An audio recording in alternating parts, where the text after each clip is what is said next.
Hey, what's going on, everybody? We are live. JohnnyKpicks here. Alongside me is my co-host, Blood Money MMA Bets, Cody, and we got Patrick from Addicted to Combat with special guest, our guy, Vlad, the Bulgarian Cowboy. What is up, guys? How is everything going?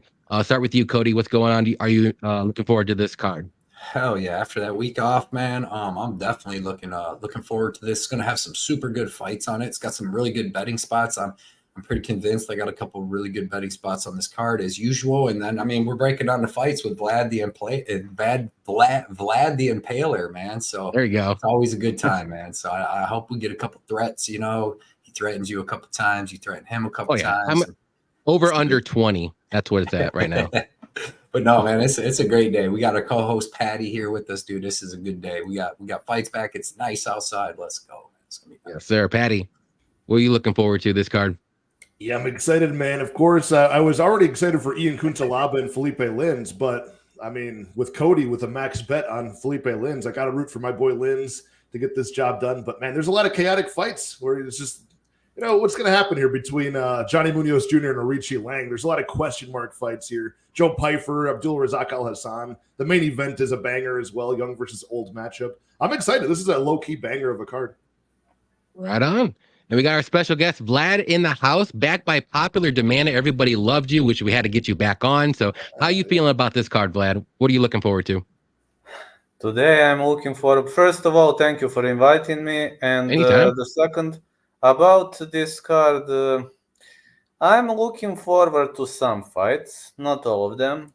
As I have already told you in the preview, Johnny Munoz Jr. versus Ari Killing is a fun fight to me. I'm looking forward to potential Nate Maness return. I'm looking forward to Lins versus Kutelaba. And of course, I'm looking forward to Pyfer versus Alhassan. Main event probably going to be a snooze fest, but Dawson is my lock of the night for a reason. But I'm going to sleep for 3 rounds, I guess. Right on. So definitely, if you guys don't know any of us, our links are in the description below. So definitely check us out. Hit the like and subscribe button on all of those and YouTube and all that good stuff. But we'll go through the chat real quick and then we will get started. So we got Dirty Reg in the house. What's up, Dirty Reg? Thanks for coming out. We got Shady, as always. Shady. Always saying his famous saying, cook your dick, be a small meal. There we go. Love it. We got Shafiq in here. What's up, Shafiq? What's good, my G's? Always appreciate you coming out, Shafiq. Hell yeah. Got Derek Izzy in the house. There's no other live show. I told them that you guys were on another show, but hey, I mean, they can do their own live shows. It's all good. Moonlighting. And Shady's asking if we're on BLM time. I'll just assume what that means. Always.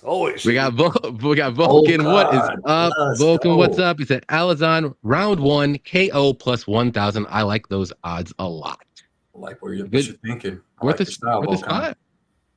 I'm at a nice restaurant watching with my earbuds. Thanks for putting that in the show. That's what I love to hear. Exactly.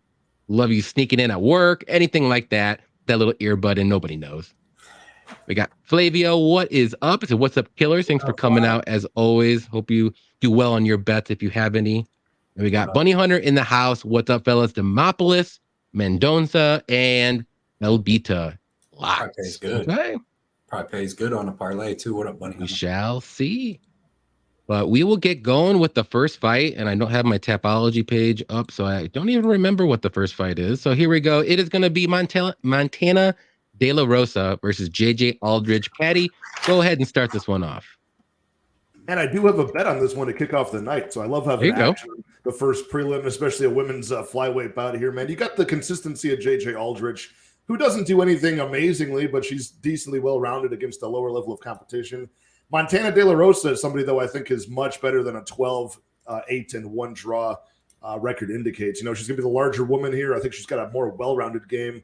And she always goes to the wrestling game plan, or at least attempts to get some cage control time and rip opponents to the mat. And I think she's going to have success doing that here as the bigger athlete. Still young enough to make some improvements. So I think she'll be able to stay safe in the feet as well at striking distance. So JJ Aldridge is not really finishing anybody except for Na Liang in her last fight. Finally got that first finish on her UFC record. So I think if somebody gets a finish, it's going to be Montana. And I think Montana can actually win the minutes on the mat too. So I got her for just 1 unit at minus 130. I like it. Cody, who do you like here? Yeah, man, Montana De La Rosa, she's getting JJ Aldridge on short notice. I really don't like JJ's cardio the best anyways to begin with. But Montana De La Rosa is going to be a little bigger here. She's going to have the grappling advantage, the wrestling advantage, and the cardio advantage, in my opinion. And then you got JJ Aldridge, decent southpaw boxing. She don't throw too many kicks, but she doesn't have much power, and she doesn't really throw a ton of volume. She's got decent offensive and defensive wrestling, but she slows down in that second round. So I expect the first round to be pretty close, back and forth. But the striking isn't. There's not a big gap between these two striking. Like Montana De La Rosa's striking is not that bad, and JJ's ain't that good. So it's like right there.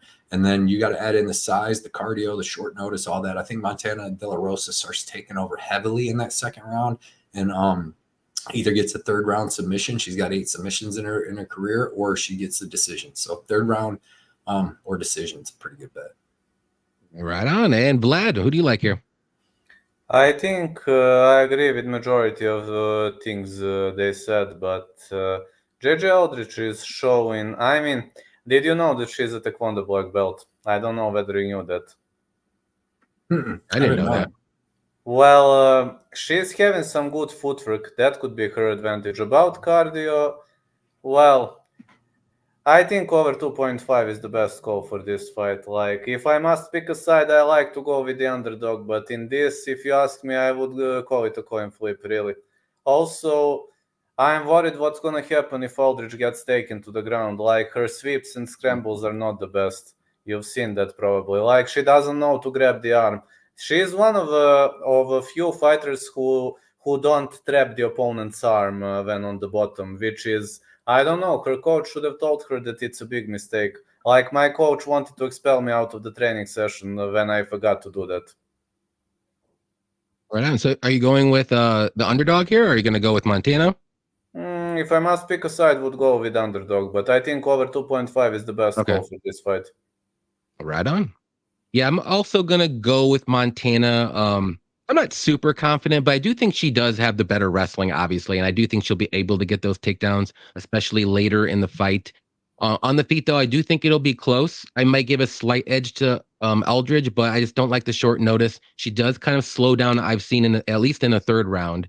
And, I mean, the only one thing that might be holding me back from, like, putting a bet on De La Rosa, maybe, is we've seen in her fights sometimes where if her game plan's not working, I don't want to say she gives up, but she, like, kind of freezes up and she's like, I'm just going to try to survive and not do anything. It's weird, but those were against better fighters too. So here, I do think she'll be able to get the wrestling going. I think she will look pretty good and probably win a decision. I like the over, like you said, Vlad, too. So I'll say De La Rosa wins by decision too. Nice. Let's see what we got here from the chat. Let's see, Donnie. What's up, Donnie? He said, I've seen this guy before make super early predictions. Yeah, Vlad always makes every prediction early. Definitely check him out on YouTube. Yep. We got Bloom Dog. What's up? What's good, fellas? Nice looking panel. Appreciate you coming out. We just saw Blom Dog and Brady's chat with us too. Yeah. Oh, nice. Yeah. Appreciate all the support, man. Oh yeah. We got New York City Robert. What's up, New York City Robert? He said, let's go. Joe P is getting knocked out. There we go. Loving all this. People's waking up a little bit. I like it. We got Zeno in here. What's up, Zeno? He said, people in time, they were probably late because you're Hey, let him know, Zeno. Let him know. Let him know. Talk that shit. Always appreciate you, Zeno, coming out. Shady. Suck it, Johnny K. Yep. That's what it is. Johnny K. We got Saba. What's up, Saba? Let's go. There we go. Over under for saying that is like 10-2. So. We're going to get you on Cameo, Vlad. No. Just telling everybody this. You could do that.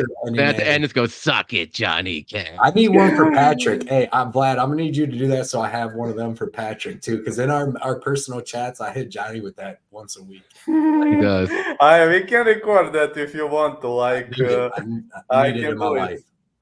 Yeah, hit one now. Do it right now. Let's hear it. Go ahead.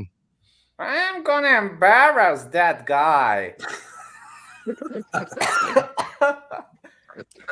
at this Patrick guy. I'm gonna embarrass him. This is wild. BGG. Yeah, I love it. We got Saba in the house. What's up, Saba? We always appreciate you coming out. Oh, one of the OGs. Sir, Saba. Our soccer bets are not doing well, but hey, we got UFC tonight. We got Shady. Oh, Shady's already in here. Oh, they're talking about stuff. All right. Montana De La Rosa by finish plus 700. I took a shot. Is the UFC booking more and more short notice fights intentionally, or is it just me? That's a good question. I mean, there's a lot of people withdrawing too, so they have to. Yeah. They used to just like not have the fights. Now they've got a roster to draw from, not only like a 594 fighter roster, but they also have all they got all the contender series people. They can just pull them early and put them into fights. Yep. Exactly. Well-oiled machine for sure. Yeah. We got Pearson showing off that middle finger right there. What is up, my man? He says Zeno. Talking about Zeno and Shady. Here we go. Oh, we got Johnny Newquist. Oh. Keeping the lights on for the live show. Appreciate the $10 donation as always, Johnny New. Definitely check out Johnny Newquist on Twitter. He does great breakdowns as well. His picks, his bets, he does stocks, everything like that. Check him out. He's always a good source for all that stuff. What fighter may gas out? There's a pretty Ian Kutalaba, Alhassan, Ian Hernandez, JJ Aldridge, Nate Maness, Hernandez, and Ian Kutalaba. Hernandez. For sure. Alhassan in round 3 is like that's debatable. Maybe Grant Dawson, but it looks like he's turning the tides. Maybe. Yeah. So there's a pretty decent amount of fighters that have a chance to gas out.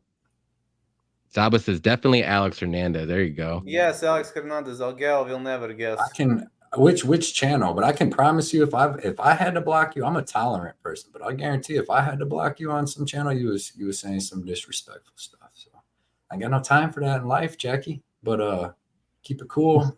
Maybe you get back on, but I don't. No time. Honestly, Cody, I didn't even read this. I don't care. I want to read it because like if it's on Twitter. The only people that get blocked on Twitter is people that come on with the negative stuff right away. It ain't like, hey, man, I think your bet could lose. It's like, man, you're retarded or something for this. And then if you follow me and then unfollow me right away, then I'm going to block you. You know, Jackie probably said Ian Kuntalaba round 1 KO. Gotta get you That'll blocked. do it. That'll do it. Or if you talk about Augusto Sakai, I don't tolerate that. But if we're talking about don't tell.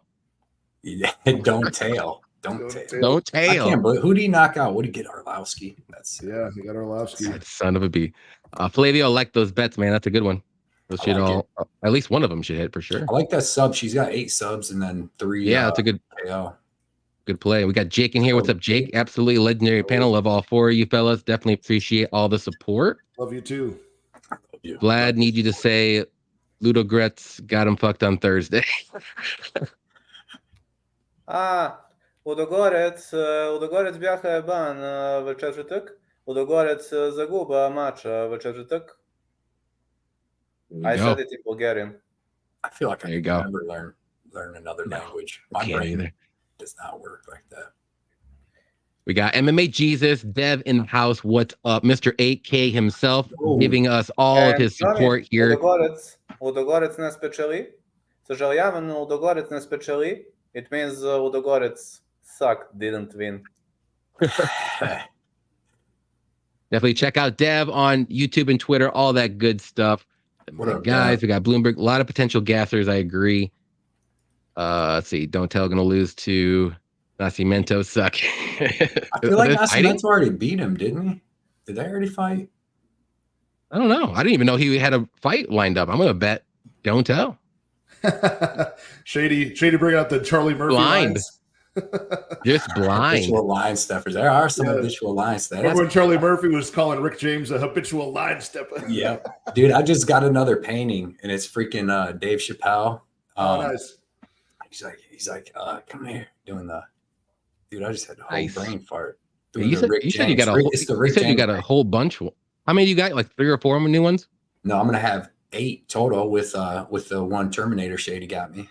It's gonna be 8. I'm gonna be able to. I got a whole nother layer. I'm gonna be able to push my desk out farther now. And whole nother layer kick. Layers. I got Big Worm, dude. It's a limited edition. There's only 200 of it. It costs more, but Big Worm, Big Perm, baby. Come on. Nice. There you go. We're moving up to the next card. We got Johnny Munoz Jr. versus Aori Kulang, and I'll let Vlad start this one off. What do you like here? Aori Kulang is a brawler, as well as you know. He is constantly fishing for that elite hook, and he's pretty much vulnerable to single legs, double legs. About Johnny Munoz, very unpredictable fighter. I believe he's going to retreat. He's going to try to counter him. And also, I believe Johnny Munoz has a better ground game. But anything can happen in this fight. Such a hard fight to break down from what I've seen. I would say fight starts round 3. Can Johnny Munoz win? If he plays smart, he can. He needs to survive round 1. That's a problem. Can he survive the first round against Auri Kilang? Because Auri Kilang will constantly go feint hook, connections, combos, but he's not going to guess out. That's the problem. Depends on how Johnny Munoz prepares his strategy. All righty. Patrick, who do you like here?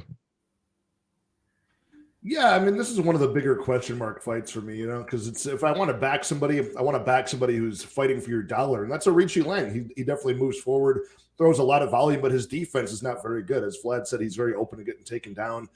Striking defense is not very good either. So I'm going to pick-wise, I'm going with Johnny Munoz Jr., but after his last fight, always flopping to his back.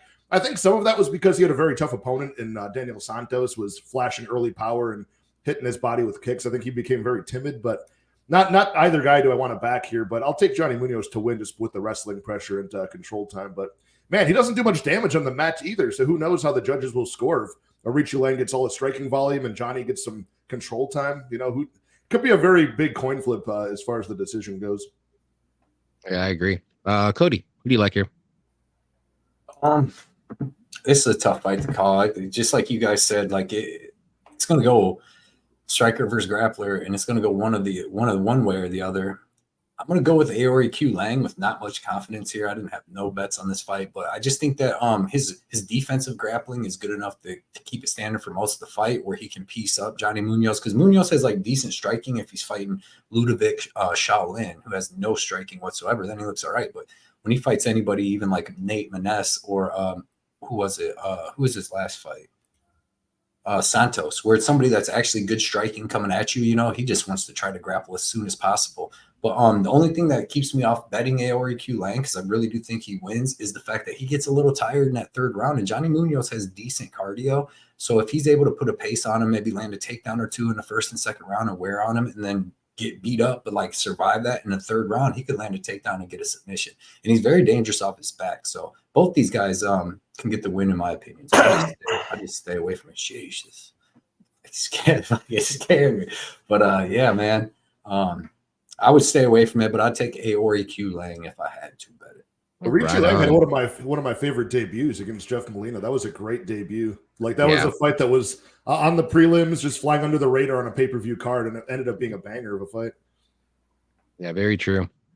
Yeah, for me, I'm right with all you guys. I think this is just literally a coin flip fight, and whoever you got plus money on is probably a good bet. And both guys can win. I can see Aori getting the knockout early, and I can see Munoz getting a sub late maybe. And so if I had to play something, I would just do the under 2.5 where fight doesn't go and hope for violence here.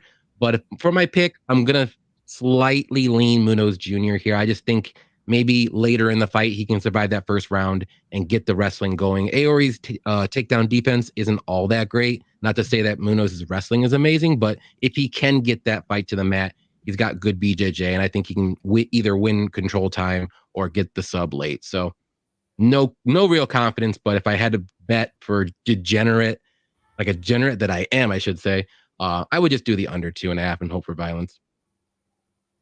Yep. We got Vegas Mikey in here. He said, I received no notification the legendary Vlad was present. If I would have known, I would have showed up on time out of respect. Dober Utra Vlad. I hope. There you go. Bulgarian cowboy baby. F.U. Mikey, what is up, man? What is Appreciate you coming out, Mike Martin. Yep. This means good morning to you, Mike.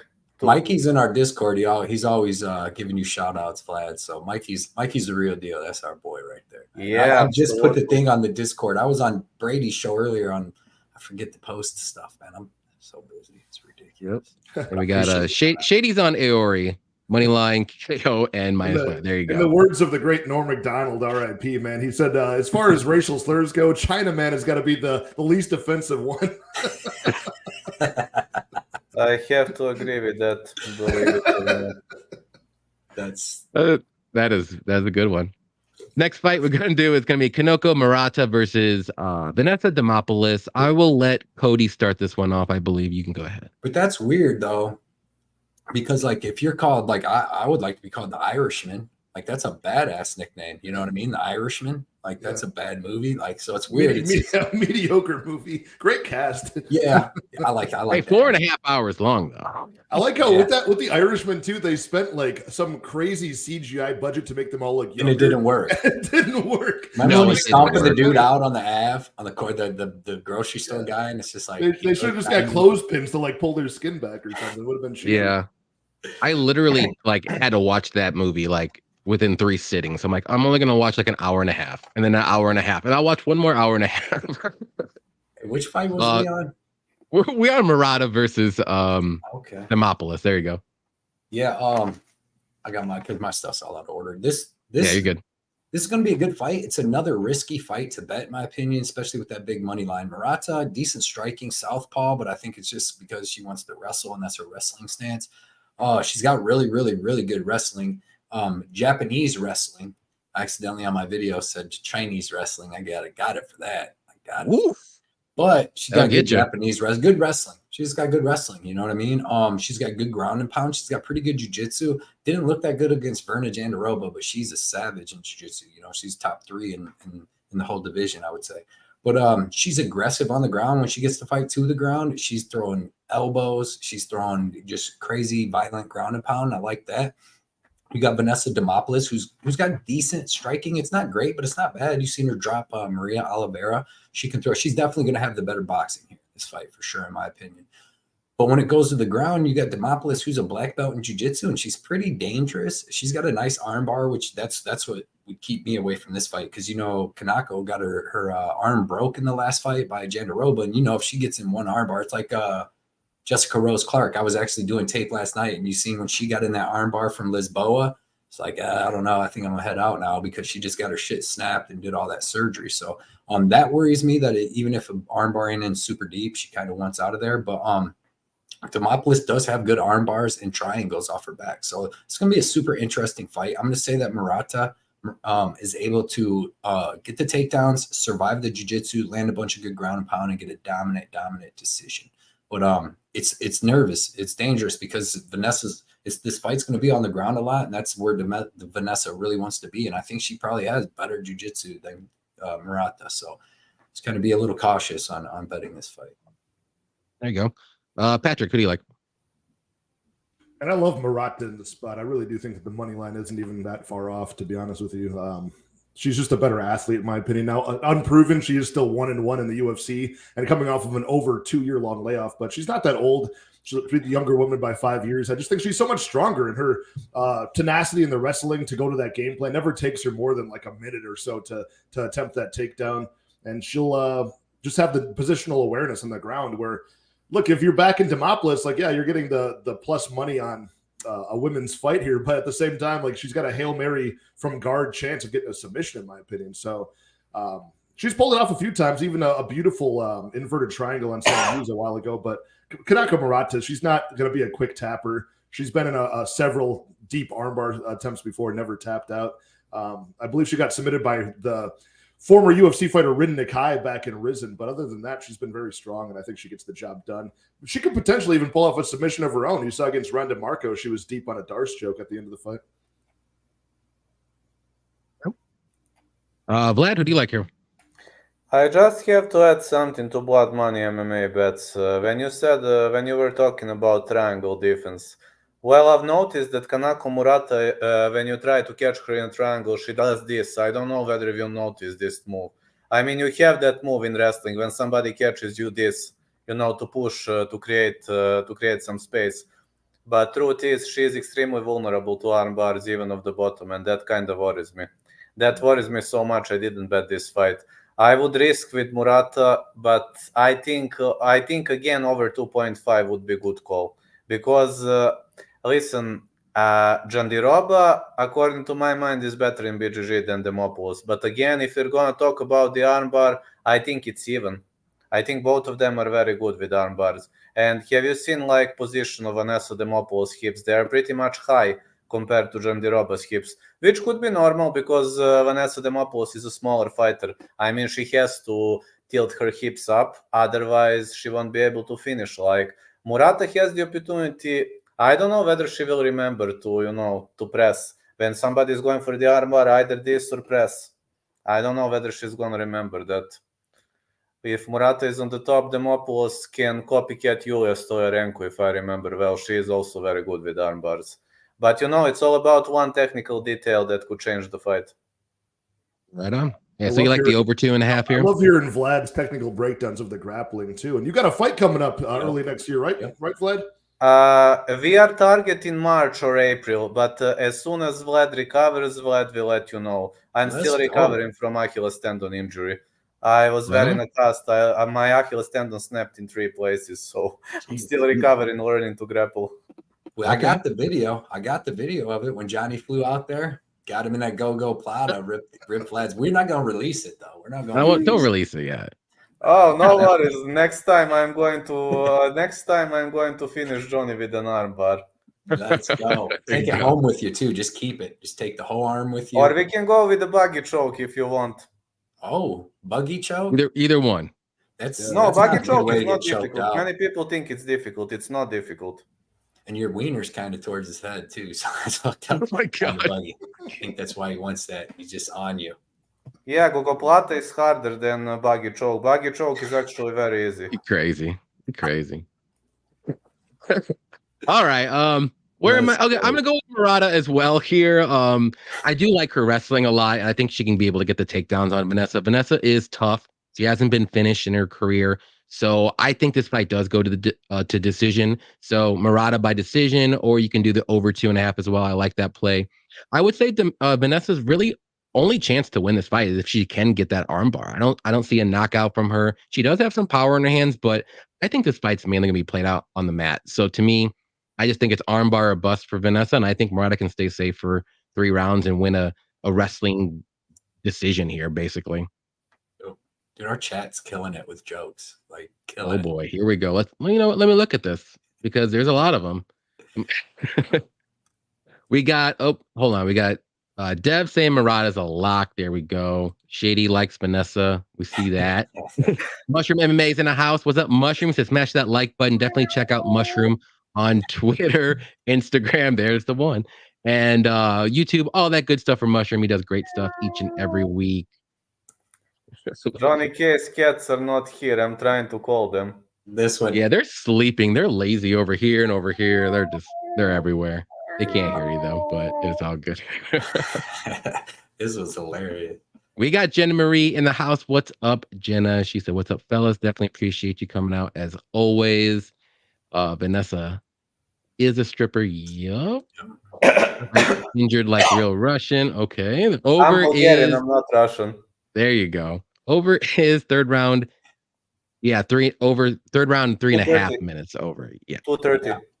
Yep, 2:30. Yep. Let's see. See, Mushroom sneaking watching that work. See, we got a lot of people doing that. It's awesome. Sorry, dude. Let's Mushroom. See. I need Shady and my boy Mike.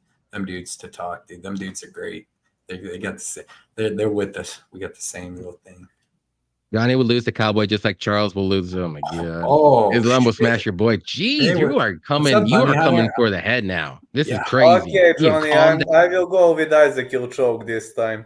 I thought you guys were friends, Johnny. You and Bunny. No, we're not friends now. If we're gonna talk like this is crazy. I'm still your guy, Bunny Hunter. I'm still your guy. And then my cat just went. That's awesome. The 9 cats attack Johnny out of nowhere. They just fucking. Well, I'm trying to, but Johnny K's cats are ignoring me. They are lazy buttholes. So they will not. They don't care right now. Next fight we got is going to be Nate Maness versus Mateus Mendoza. I will start this one off. Why not? This is going to be an interesting fight. Both guys are going to fight at flyweight.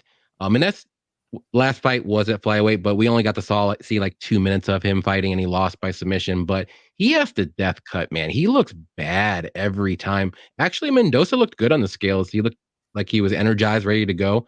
But Mendoza's a good striker. He's got good grappling, good submissions, but he's mainly a striker. He's got good hands, and Maness is well-rounded. He's got good power too. He's a little chinny, in the first round early, but I'm not confident in like Maness being a flyweight. I know like I said, we only see him 2 minutes, but I think he's got about 1 round of gas in him, and then he's going to start to fade a little bit.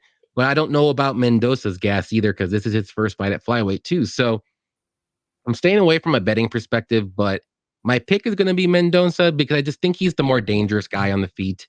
And he does have good BJJ if he can get this fight to the mat too. So I'm going to go with Mendoza. I'm going to say second round knockout because I do think Maness will gas a little bit. Vladimir, who do you like here? Actually, I have a bet on Maness. Now I'm going to elaborate. First of all, as well as you know, you already mentioned that he is dropping, that Mendonca is dropping. You already mentioned that. Yep. I want to give you additional detail. When you're fighting a shoot boxer, just like Mendonca, shoot boxer will go double deck, he will march forward, and he will try to brawl. The problem with the shoot boxer is the fact that they are only fighting on the central line. Maness is having good angling. This might be an opportunity. Also, if the fight gets dragged to the ground, Mendonca offers good BJJ. Maness offers good wrestling. I took a shot on Maness because of 2 things. First thing is Maness' ability to control the opponent on the ground. Second thing, you already mentioned what Mendonca did. Like, risky, huh? Mm-hmm. Very risky. Patrick, who do you like here? I'm on Vlad's side here. I'm picking Nate Maness to win this fight as an underdog here. Not the most confident in it, but if you look at the money line, I think it's mathematically the value side if you want to look at it purely that way. I mean, Mendoza's getting no distance, actually. Yeah, I like the violence too. I agree on both fronts. Me too. I like the under too. We're on the same side of this one. But yeah, if you look at Nate Maness, he's had a rough run in the UFC because out of 5 UFC fights, 4 of them have been against people who want to take him down and control him, where he can't use his length and his power. He's got really powerful hands, fast hands. Like Vlad said, he can cut angles well in a guy like this and Mendoza. But Mendoza, man, he's coming from shoot to box. He's a young guy at 24 where he could look drastically improved fight to fight. Coming off that loss to Javid Basharat, where he lasted all 3 rounds, even had some moments of success in the striking and in the grappling. But they were moments. I think Nate Maness is the value play here. So if I were to bet a side, which I haven't touched this fight, I would bet Nate Maness. I couldn't bring myself to do it, man. I couldn't do it. The shoot to box guys are hard to fade. Yeah, it's not a bad look at plus 200 or more. You know what I mean? Why not? He was like plus 220, and we're looking at a guy who he was plus 220. He was plus 220. I think he might be down to plus 210. I'm looking at plus 220s are still out there on Bovada. My bookie gave me plus 185 on Maness. Yeah, he went up there. Your bookie is awful. It was 5 days ago. Yeah, he's been fluctuating up and down a little bit. I've seen him pretty high, like plus 230 at some points. But okay, what do you like here, Cody? I think I like Mendoza better here, to be honest. I think the striking's pretty even. Mendoza has pretty good striking, landed a couple good shots on Basharat, but the difference is the grappling. I know Nate Maness has good takedown defense, but at 125 he looks a little slower. I think that's because he's a tough, durable guy, but that's why Ulanbekov was able to land that choke on him. They got in a scramble and he was just so much faster and got him in the guillotine before Maness could even stand up. So I kind of like Mendoza here. I think he wins by decision too, to be honest. I mean, Maness really is durable. He went to decision with Umar, got out grappled the whole time, but Umar couldn't ground and pound him out, couldn't submit him. So I actually think that the striking is going to be pretty even. Both guys probably land some pretty good shots, but I think that when Mendoza can land at least 1 or 2 takedowns in this fight, and I think that he'll be able to get some control time because Maness has good takedown defense, but he has a terrible get-up game. Once he's down, he's not getting back up. You've seen it with Munoz. You've seen it with Nurmagomedov, sorry. But, man, I don't know what's up. So give me Mendoza. I actually like him by decision in this fight. It's like plus 200 and something. So here you go. That's the way I see it going down. I like it. We got AJ in the house. What's up, AJ? Said, damn, I'm late as fuck. So, all right, it's all good. At least you're here. We appreciate you as always.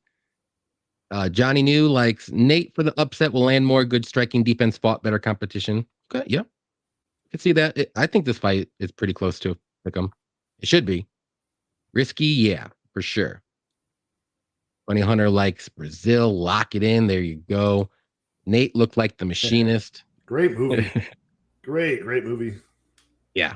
He looks like Skeletor every time he has to cut to 125. Oh, Christian Bale looking ass. Yeah. That's a crazy movie. I love it. I have to add one detail. When you already mentioned Maness takedown defense, Blood Money will probably tell that better than me, but his right underhook is always late. Yeah. Okay.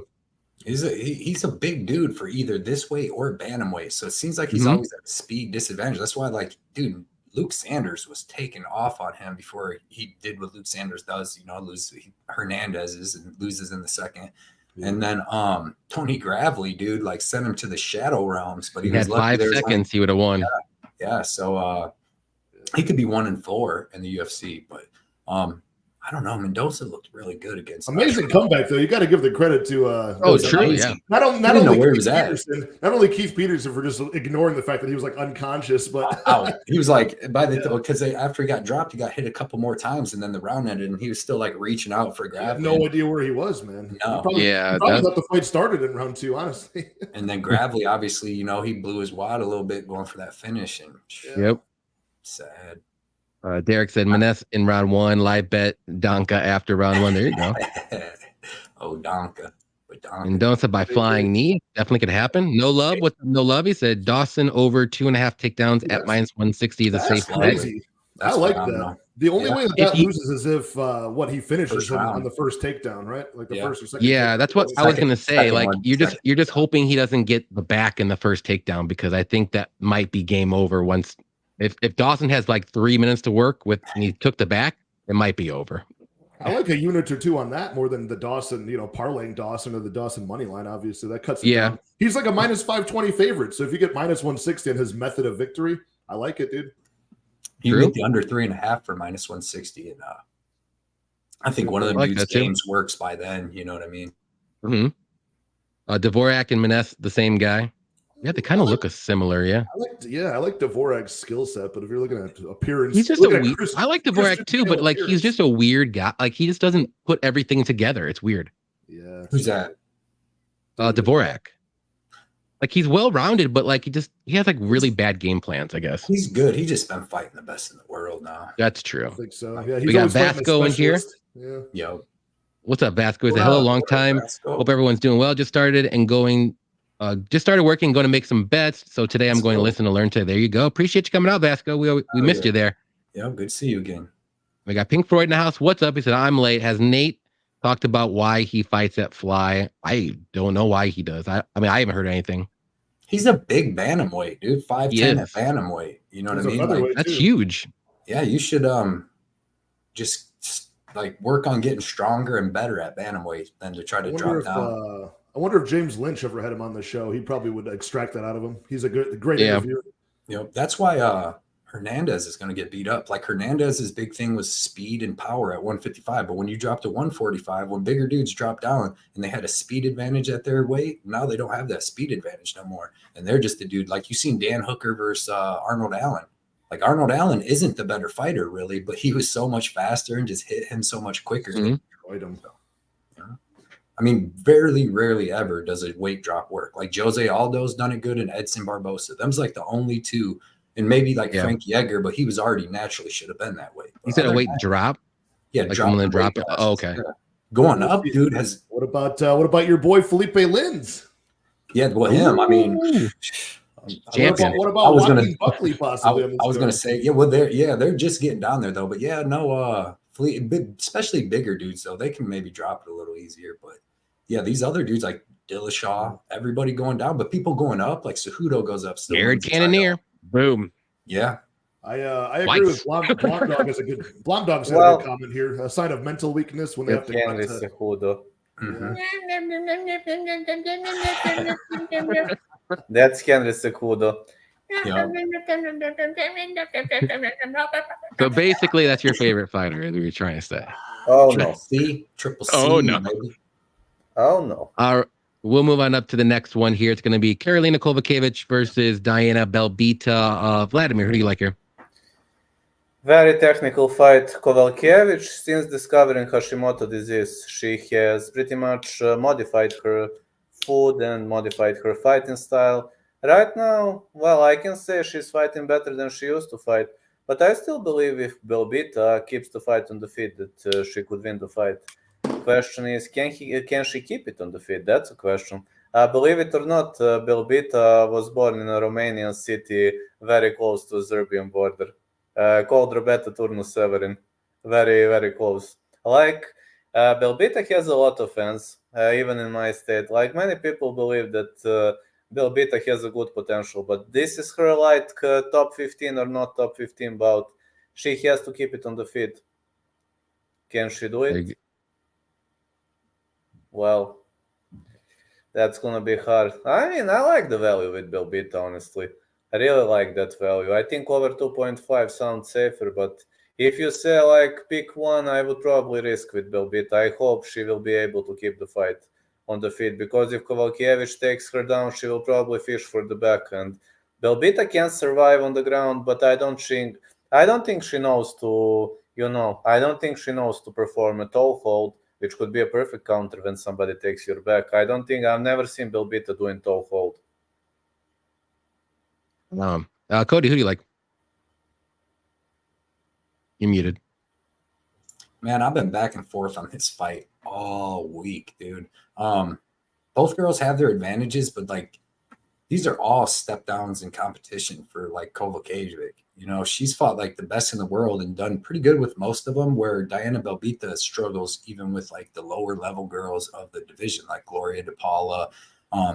The Jojua fight, we didn't get to see much of that. She shot a takedown and then got armbarred in like 10 seconds. But has like a back and forth war with Maria Oliveira. I just think that these are all like that's why Carolina's on her 3-fight win streak. She's getting step backs in competition, and she's able to beat all these girls just by using her physical stuff and then just all of her vet moves. She knows how to mix her game up really well. I think she's going to have the better wrestling here, the better striking, and maybe not the better striking. She throws a lot of volume, where Belbita throws power and just like puts her head down and throws tons of punches, but she hits hard. You've seen her drop like Hannah Goldie and stuff like that. But yeah, I think that this is going to be a really good fight. I just think the difference is like Carolina's going to be able to mix in the wrestling. But if it stays standing the whole time, I really like Belbita's clinch knees. And she's got decent cardio. I've been back and forth on this. I would just bet the over in this fight. I would just bet the over. Because like I picked Belbita on my thing because she was like plus 170, but now the line's getting closer, and it makes me, I would want to pick Carolina at like minus 130, minus 140 as betting. Yeah. Because I mean, picks, I do picks too, but you got to also figure in lines. But bet the over. I don't know, man. Like this, I think Carolina actually wins, to be honest. There you go. Patty, who do you like?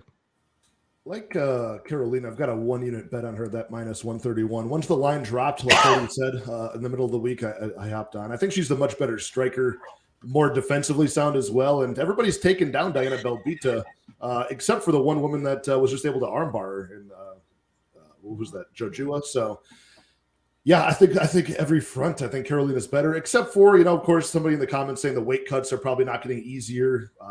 Vlad mentioned the Hashimoto's disease. She'll be 38 years old in a couple of weeks here. So that it's never exciting. So I didn't go crazy with the money line. Just put 1 unit to win less than one back in return.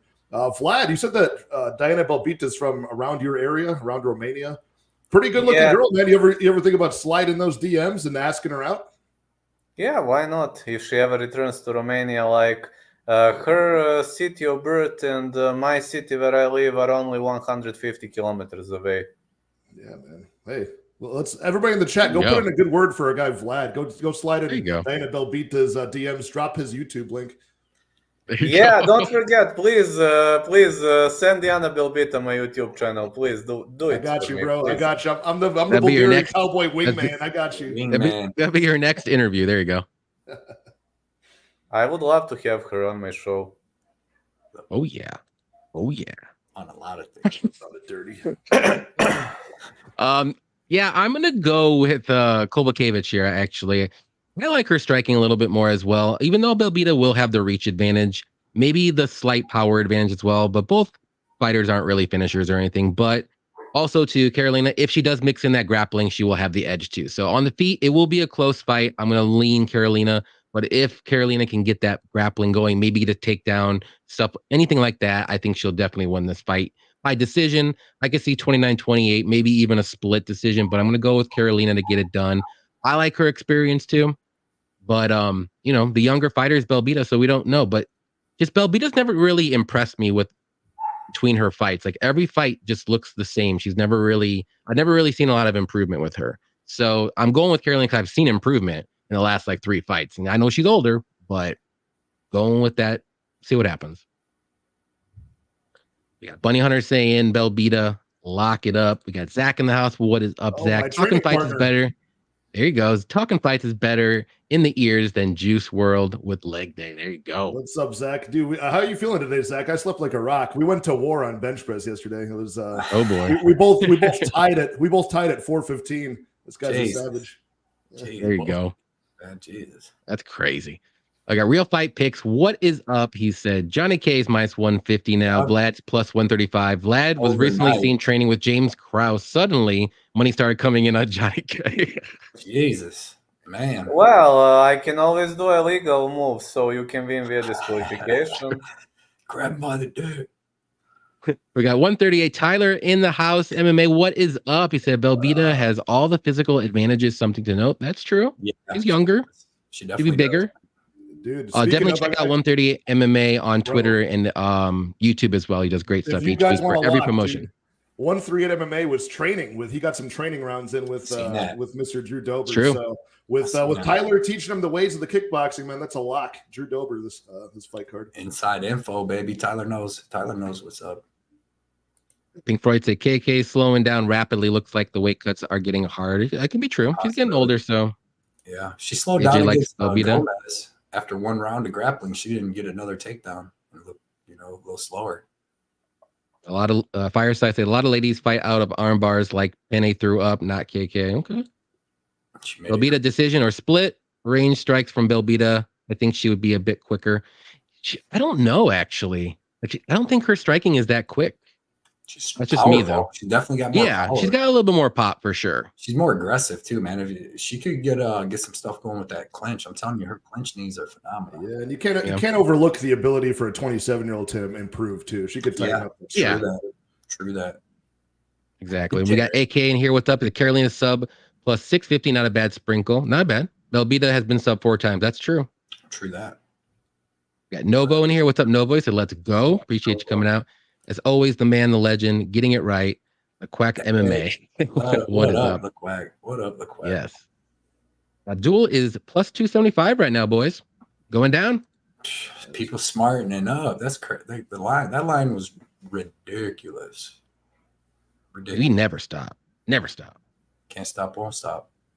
Carolina has that old woman strength. That's true. Don't look past that. My 5-year-old EJ asked, "Is that addicted to combat?" That's awesome. What's up, EJ? You're totally correct. Awesome. The man, the myth, the legend. Cheston tries feel like they're dangling. That's awesome. Oh yeah, he had his nephew's birthday, so they're probably having some post-workout cake over there, huh? Excellent. We got PMN 209. What's up, hand Payment? Pink waving. What is up? I guess that's just a waving hand. There you go. Yeah, Payment's the best, man. I love him. There you go. 209, baby. All righty. Next one we got is going to be Cody's favorite fight of the night. Felipe Lins versus Ian Cutelaba. Cody, I'm going to start this one. No, you go ahead and start this one off. Yeah, man. You got Ian Cutelaba. Decent striking with some power. He's a grappler, though. He's a wrestler, Moldovan wrestler, but decent boxing with some power. Pretty good wrestling. He can do blast doubles. He can even do a single leg. He can do body lock, takedown, slam people. But on the ground, his jiu-jitsu is not up to par. He's not able to hold most people down and just work transitions and beat them down. He's either going to take you down and pound you out because you have no get-up game, like a Khalil Roundtree, like Ante Gulov, something like that, or even Tanner Boser, but he was getting up. That was a weird stoppage. But people like that with no ground game. But when he fights somebody with a ground game, he takes them down. They're able to survive the ground and pound. They get up, he takes them back down, he washes and repeats, and then they just keep getting back up, surviving his ground and pound, and then eventually he goes for that takedown again, doesn't get it. You see almost his will go away, and then the whole fight changes because he's a great hammer and just a terrible nail. Felipe Lins, he's a big dude for 205, man. He's on a 3-fight winning streak. He was up at heavyweight. He looked terrible when he came into the UFC after the PFL. Like, he was fat, out of shape up at heavyweight. Took some losses, came down to light heavyweight, and he looks in phenomenal shape. He's a big dude for light heavyweight because his last fight against Maxime Grishin, who's a giant light heavyweight too, he looked just fine in there with him, and it was actually out muscling him and landing the bigger takedowns later in the fight in the 3rd round and stuff. So that was pretty impressive to me. I would take Maxime Grishin right now over Cutelaba. I wouldn't see Cutelaba just coming out, take Maxime Grishin down and just pound him out. Like, that's usually not how that goes with him. So I think Felipe Lins, KO power in his hands. You've seen him knock out Ovin St. Preux. He has some nice knockouts in PFL. And then knockout power in his hands. Good offensive and defensive wrestling. He's a giant dude. He's got excellent cardio, and he's got a black belt in jiu-jitsu. Like, he's going to be bigger than Jan Cutelaba. He's going to have more cardio. I don't see Cutelaba knocking him out standing up. So I don't see Cutelaba being able to come in at a slow pace, change up his whole style, and just box with him. He's just going to get pushed up against the cage and all that. So he's going to have to come out as crazy, wild self. And I just think Lins has him covered everywhere. If he takes him down, he's got a black belt. He's not just going to get grounded and pounded out by Cutelaba.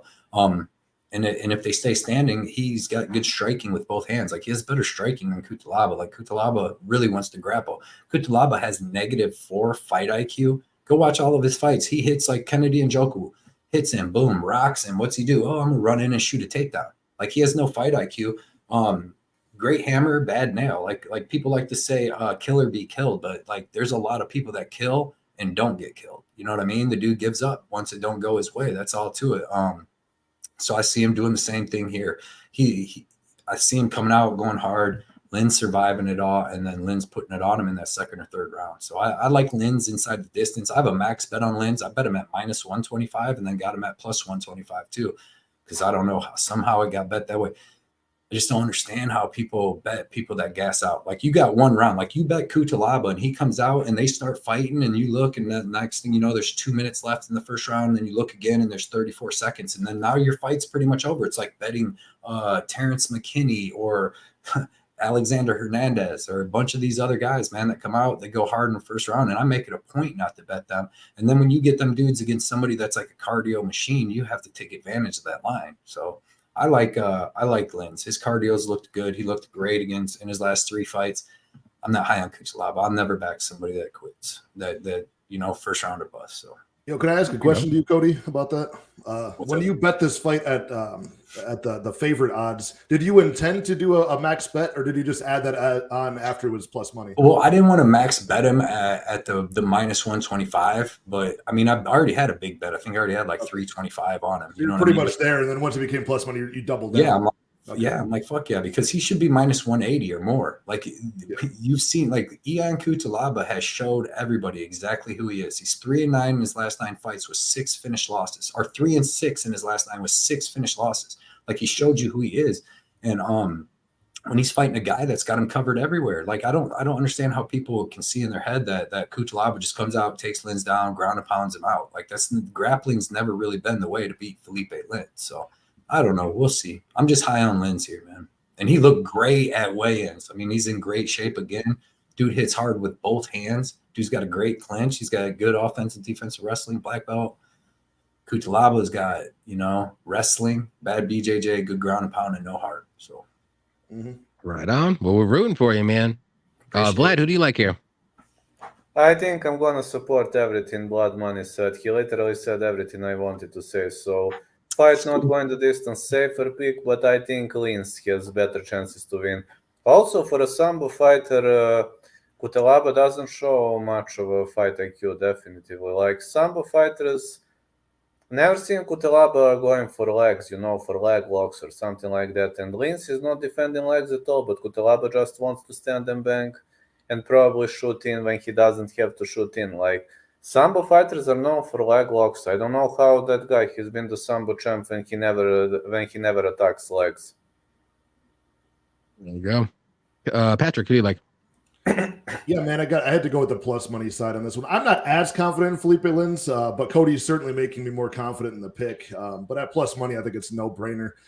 Cody said it best with Cutelaba. He definitely has shown us who he is and what his tendencies are. If he tries to grapple with that heavy pace, he goes balls to the wall with the grappling, gasses out, especially over a man as huge as Felipe Lins. Going to be very hard to control for 3 rounds. I don't see it happening. So I think if Ian Cutelaba does not get that flash KO in round 1, he's going to go on to get finished himself. So I like the under 1.5. I like the fight doesn't start round 3 at minus 220. And I certainly like that Lins money line as well. Let's go. Yeah, I'll follow it up with Lins as well. Like, again, I'm not as super confident either, but Cody just jacking this all up is making me more confident. I do like the under 1.5 here. I think there's going to be violence. Someone's going to get finished in the first round or early second. And it's probably going to be Cutelaba, I think. I just can't trust him. We've seen it time and time again. I think like the last 5 of 6 of his fights, he's either been finished or he's got the finish under 1.5 rounds. So I love the under 1.5 here. And I'm going with Lins to get the knockout later in the first round. Who switched the line? Like, who bet enough on Cutelaba? Who lays chalk on Cutelaba?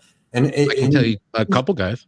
If he's fighting somebody that has no ground game like a Tanner Boser, but dude, make no mistake, if Tanner Boser would have survived that onslaught and he was almost up, like it was a weird style. He was against the cage, getting up, getting punched in the face, but he's trying to stand up. But he would have survived that. He would have put a beating on Cutelaba too.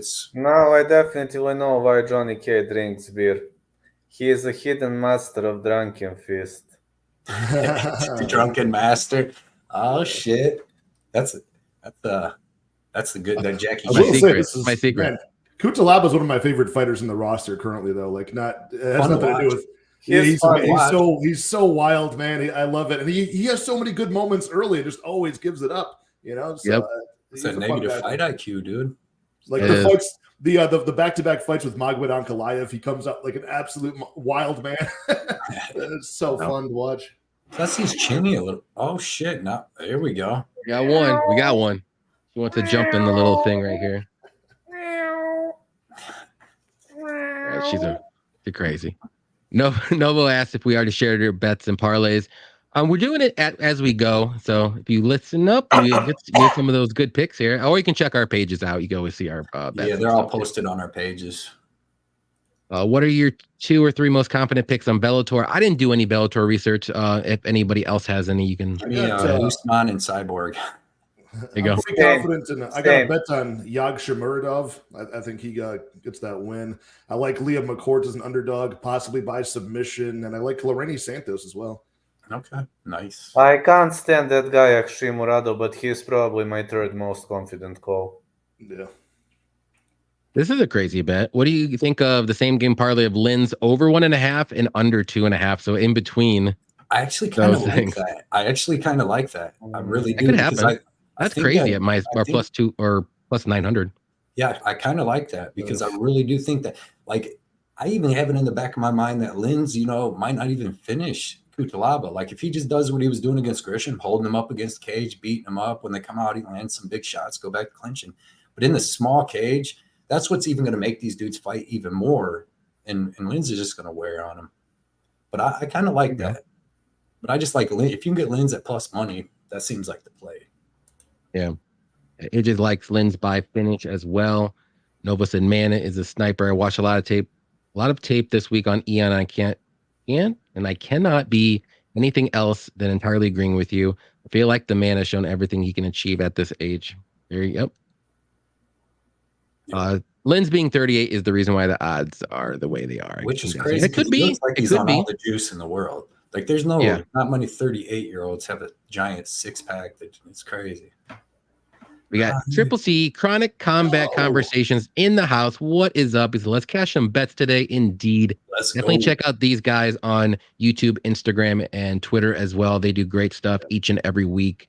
So definitely give them a follow. They need to get up to 500 or 600 subscribers. So definitely get them up there. They deserve it, man. Soon. TP and Guru, 2 of the nicest guys in the game, man. They work very hard to have the best guests. Not only like big coaches in the game of MMA, but also all the best interviewers and YouTubers.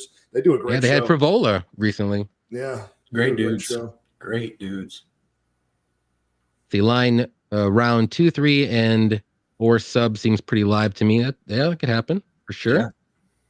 Special for MMA. What's up? Linz has a strange right hand wrist with the bump.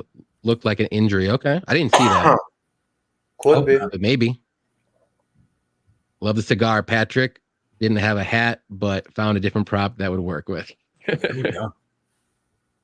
We got Lucid. What's up, Lucid? The damn Pat is everywhere today. Thanks for the show, everyone. Thanks for coming out as old. Yeah, he's everywhere. I'm all over the place like dog shit. You can't get rid of me. Or the wind. So there you go. Main card now. It's going to be a fun fight here. Bill Algio versus Alexander Hernandez. Patrick, who do you like here? You're on mute, Pat. Oh, you're on mute now. No, I hit the wrong button. I was dropping my lighter and I hit the entire window just disappeared. So okay, sorry about that. Yeah, I love Bill Algio here, man. Alexander Hernandez, kind of like Calaba in some ways, where he showed us that he's got explosive power early, a lot of talent, but he just can never put it all together. And he's been finished multiple times in the UFC in round 2 specifically. I just like a guy in Bill Algio who not only has the durability probably to withstand an early round 1 onslaught, but even if he gets taken down and Hernandez has to be forced to grapple, that's proven to gas out Hernandez quite a bit by round 2, round 3. And Algio's got a great get-up game, even though he doesn't have a great takedown defense. So I'm backing Bill Algio. I do have a bet on him, 1.5 units here at minus 131.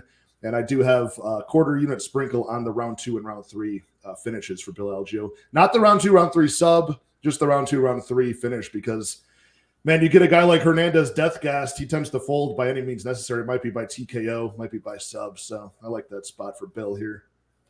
Round one will be a sweat, though. Hernandez is no joke. I mean, you guys all saw the debut against Benil Dariush. This guy's got hands.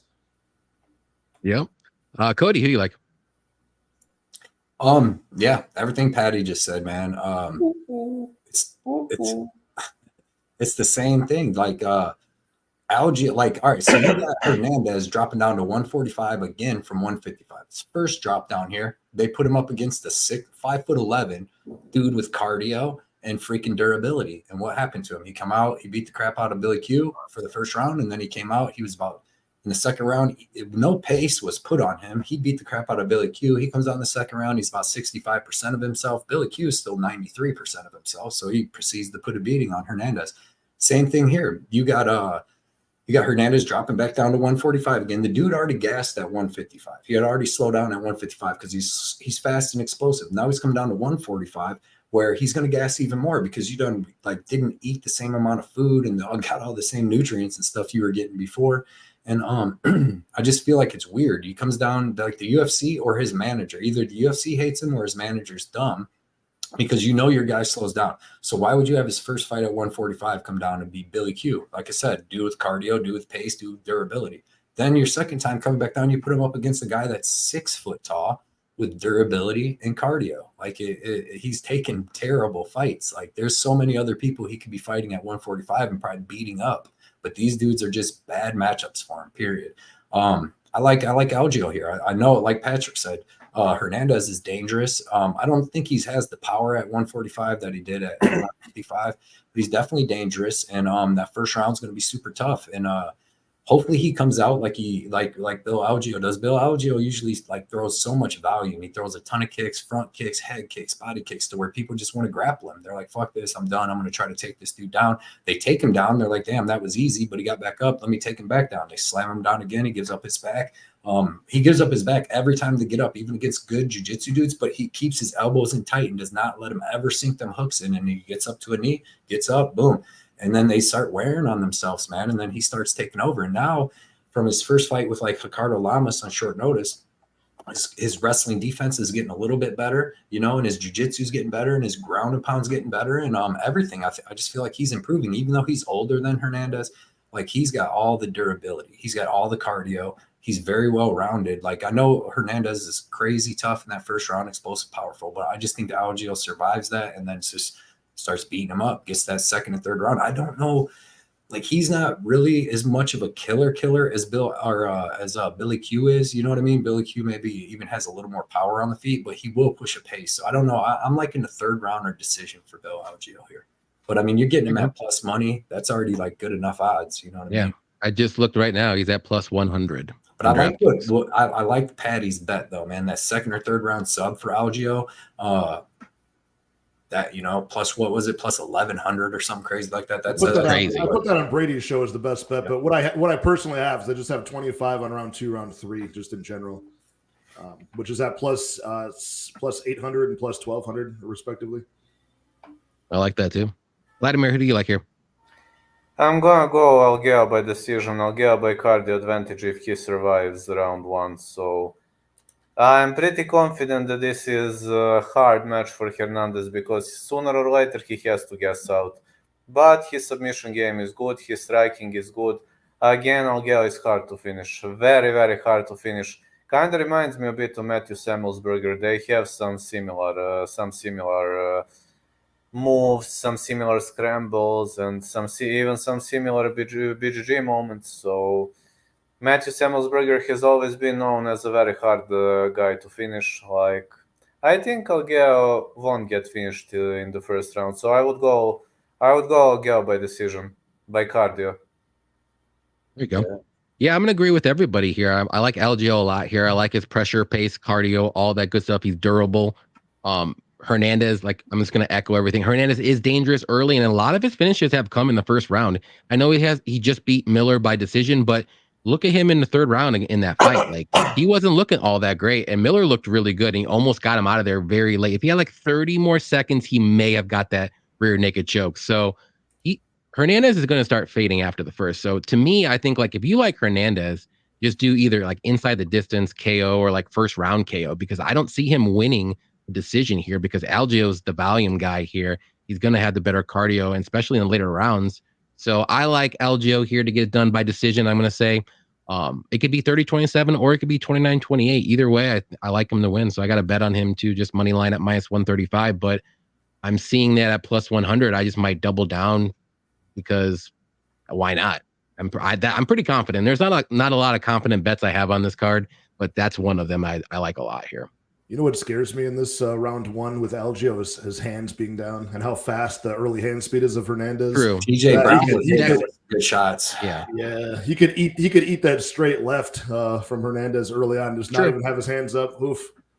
That's just it's the first round if he can survive or do enough to win that round too. So to me, he just has to survive. See how much bigger he was, dude. I was kind of shocked at how like at least 4 inches, 4 or 5 inches taller. At least. So. Crazy. Like I said, what would be more like? Who would you take, Brito or Alexander Hernandez at 145? I like Brito. And Algio already beat him, and to me, that's the same type of fighter. Except to me, Brito's better. He's better, like better cardio. You know what I mean? Brito was going deep into the third round with Diego Lopez on the contender. Got good wrestling. He's well rounded. Brito is. I can see Brito. So, if all else fails, he just jumps on your back and gives you hell. Exactly. Yeah. Hernandez, man, I don't know. I don't think he's as dangerous at 145 either. Yeah, we'll see more though. We got MMA Ricky in the house. What's up? Always appreciate the $4.99 donation, keeping the lights on it for this show as well. He said he's got big money on Lynn's. Let's go. All right, there we go. We're all rooting for Lynn's for everyone's bets. He puts out some good stuff on Twitter too, MMA Ricky. He puts out some good bets. For sure. Definitely check out MMA Ricky on Twitter as well too. He puts out all of his bets too. He has good takes on every fight too. Oh yeah, sharp. Yep. This fight continues to sketch me out. Where are all the Alex bettors to justify this line? Apparently, there's just a couple of them that put a lot of money on them. Because that's all I know. I don't see a lot of them either. So let's look. Looking at our guy Brian XBL on Twitch. If you follow Brian's stat splits, he follows a lot of handicappers. Right now, it's looking at he's got 9 people he follows, YouTubers and Twitter people are on Hernandez. 22 are on Algio. But all the money, like that, all the money on Hernandez now. Yeah, bro, you can tell me as much as you want about all the money, like because like it doesn't matter. I'm just hoping Algio ain't like injured. Because do you remember last week when everybody was like, oh, somebody like that Magic Mike or somebody announced that they had a big announcement. Everybody said it was that. I know he's a big Hernandez fan though too. Well, they said that, but they said that fight was canceled though. Somebody remember last week on Twitter, people were saying that. I didn't see that. You didn't see it? None of you guys seen that? Yeah, I seen that early in the week. People were saying that, like people were messaging me. So I'm like, damn, I just thought it was like last week, not this week. It might even have been late last week, but yeah, I don't know. It's just weird. Like you could see a line like a week out flip, like how it did go from somebody from like Montana De La Rosa slowly went up. But usually when somebody's a favorite on a Thursday night, like Texas fight week, the line doesn't change, 0.55 units overnight. It's just, and make one dude a dog to a favorite. That it's kind of weird. Yeah, that's pretty crazy. But we're moving up to the next one here. It's going to be Drew Dober versus Ricky Glenn. I'll let you start, Vlad, since you said you might have to leave soon. So yeah, I will have to leave soon, and I will also say the rest of my bets. So go ahead. Yeah, I bet on Drew Dober to win. I bet on Joe Pyfer to win, and I bet on Grant Dawson to win, aside of Nate Maness. About Drew Dober, well, Drew Dober is a tough southpaw, but there is one thing I don't like about Drew Dober. When he starts brawling, his hands are going down. That could be a chance for Ricky Glenn. So I'm actually scared about my bet. I think no distance is way safer. Also, Ricky Glenn is not bad on the ground at all. If Ricky Glenn shoots in and takes him down, that could also be a problem. Like you've seen what Matt Frevola did to Drew Dober when he started swinging wildly. Like if you want to swing wildly, you need to work on your defense. I mean, brawling is fine as long as you keep your hands up. If you don't keep your non-hitting hand up, that's a problem. Dober doesn't do it. Go. Cody. Oh, actually, Vlad, if you're gonna leave, go ahead and tell everybody where you can find your stuff at and everything like that. Well, you can subscribe to my channel, UFC Celebrities and Classics. Also, I'm known by the nickname The Bulgarian Cowboy. Like, that's a long story, but long story short, Blagoy Ivanov is not in the UFC anymore, so Bulgaria doesn't have a single MMA fighter, but they have me, so it will whenever somebody, I'm betting you, I'm getting tons of messages. Like now, when people say Bulgarian MMA, the first name is me. It's not Ivanov. Yes, sir. There you go. I love it. Blagoy, I didn't even know he was from there. I only knew you. Yeah, that's all I knew too. I was born in Sofia and I was born in Kyustendil. It's like 90 kilometers between the cities. Okay. There you go. Before you leave, though, suck it, Vlad. Suck it. Dude, I thought he was going to say earlier, long story short, I'll beat the shit out of Johnny. Also, I see Pyfer winning KO, TKO, and also I see Dawson winning via extremely boring control fight. There you go. Well, we appreciate you coming out, Vlad. As always, we'll get you back on another show here shortly, okay? Absolutely. Hey, Johnny, greet your cats. I will. Also, to tell you what happened yesterday, the day before yesterday, I was at a friend, and she has a cat, and she calls cat's name. But you know how evil that cat is. She says her name is Mitzi. She's like, Mitzi, come here, let's pet. And cat is like, was staring at her. She's like, and moves away. She's like, I know what you're saying, but fuck you. I'm not going to listen to you. That's why cats are awesome. That's how they are. That's how they are. It's crazy. Fuck you, very evil cat. I was rolling out of laughing, and she said, stop laughing. This cat is evil. Johnny said when he comes out for your guys' fight, he's bringing like 3 with him for the walkout. Right. Got 3 of them. Have little leashes on them too. Yeah, they're gonna walk out with the shit. One on your shoulder, the black one, just mad. Like hell yeah. Hey Johnny, can I carry one of your cats during walkout? Whoa, no, you can't. Hey, that is never gonna happen. No, you can't do that. Crazy. Get your own cats, right? Oh, I would just your carry cats, them. Vlad. Get your own lucky mean cats, man. I love cats. Oh man, best animals in the world, but they are extremely stubborn. Yep. Yeah, they are. Yes, they are. But yeah, like I said, we appreciate you coming out, Vlad. Anytime you want to come on the show, you let us know. You can always message me. I will tell you whether I'm free or not. But just message me one day earlier, and I will know. I know my schedule on Friday always. So. Okay. Awesome. Sounds great, man. You, brother. We really appreciate you as always. Good luck today. Yeah, good luck tonight thank too. You. Vlad. I'm going live in 30 minutes. Need to get myself ready. 30 minutes. Be on Vlad's channel. He's going to be live watching the fight. So everybody go from here to there. You want to fight? Right. Catch ya. Later, bro. Catch you later. See you, Vlad. Let's see here. Cody, you can go ahead and finish this, but definitely before we do that, though, definitely check out Vlad though on his stuff. He does great stuff each and every week. He has early breakdowns for every fight, like Bellator, all the other fights too, and he has good content too. He's a good guy. Obviously, he loves cats too, so you got to check him out. Twitter, YouTube, Instagram. Just go check him out and subscribe. He's a great guy. Cody, go ahead and start. Who do you like here? I'll be back. Yeah, man. This fight's a weird fight. You know what I mean? The UFC is not trying to build up Ricky Glenn here. That's for damn sure. It's like it's like number 15 in the world versus like number 64. You know what I mean? So they're trying to get Drew Dober back on course with the least most dangerous person, you know, pretty much in the division. Like Ricky Glenn, decent wrestling, but he's not a wrestler. He's not using that. The only person I ever seen him wrestle was Gavin Tucker. He beat the shit out of him, but he was so much bigger at 145. That was down there. And he's got decent southpaw striking. He really does. But man, he looks slower these days. Against Christos Giagos, he freaking looked like he was just stuck in mud. Like he was not moving at all. And if Giagos is able to light him up like that, Dober's going to do the same thing. So Dober's super tough. I'm not freaking out about him getting stopped the last fight. Like for Vola, I feel like you seen with like what was it, Atman Zatar? Like he hits people and he puts them out cold. Like they don't work, they don't move. And Dober was still moving, you know, he got dropped, he got hurt, and then it was some follow-up shots, but he was never like out cold or nothing. So I'm not too worried about his chin. And Ricky Glenn's not really a chin checker anyways, unless like Joaquin Silva literally came running right at him, throwing wild punches, and he just hit him with a punch. Like that's why that was like a 20-second fight or something crazy. But I don't see Ricky Glenn out wrestling him. Even if he would land a takedown, Dober's getting back up. Dober's always had good cardio, good toughness, and he's just a way better fighter here. He's the only fighter on this card that I feel like really deserves their line because I feel like he's got his opponent covered everywhere. So give me Drew Dober. I'm going to call it by second round knockout. Ricky Glenn's only been finished by knockout that one time, his last fight, but that was a pretty bad knockout, and it just seems like, you know, Dober is going to be so much faster than him and hit so much harder. So I'm going to take Drew Dober. I think by second round knockout, and I think he gets Ricky Glenn out of there. I think, like I said, Rick Glenn's fought what 3 times in 5 years or something like that, maybe 4 times in 5 years.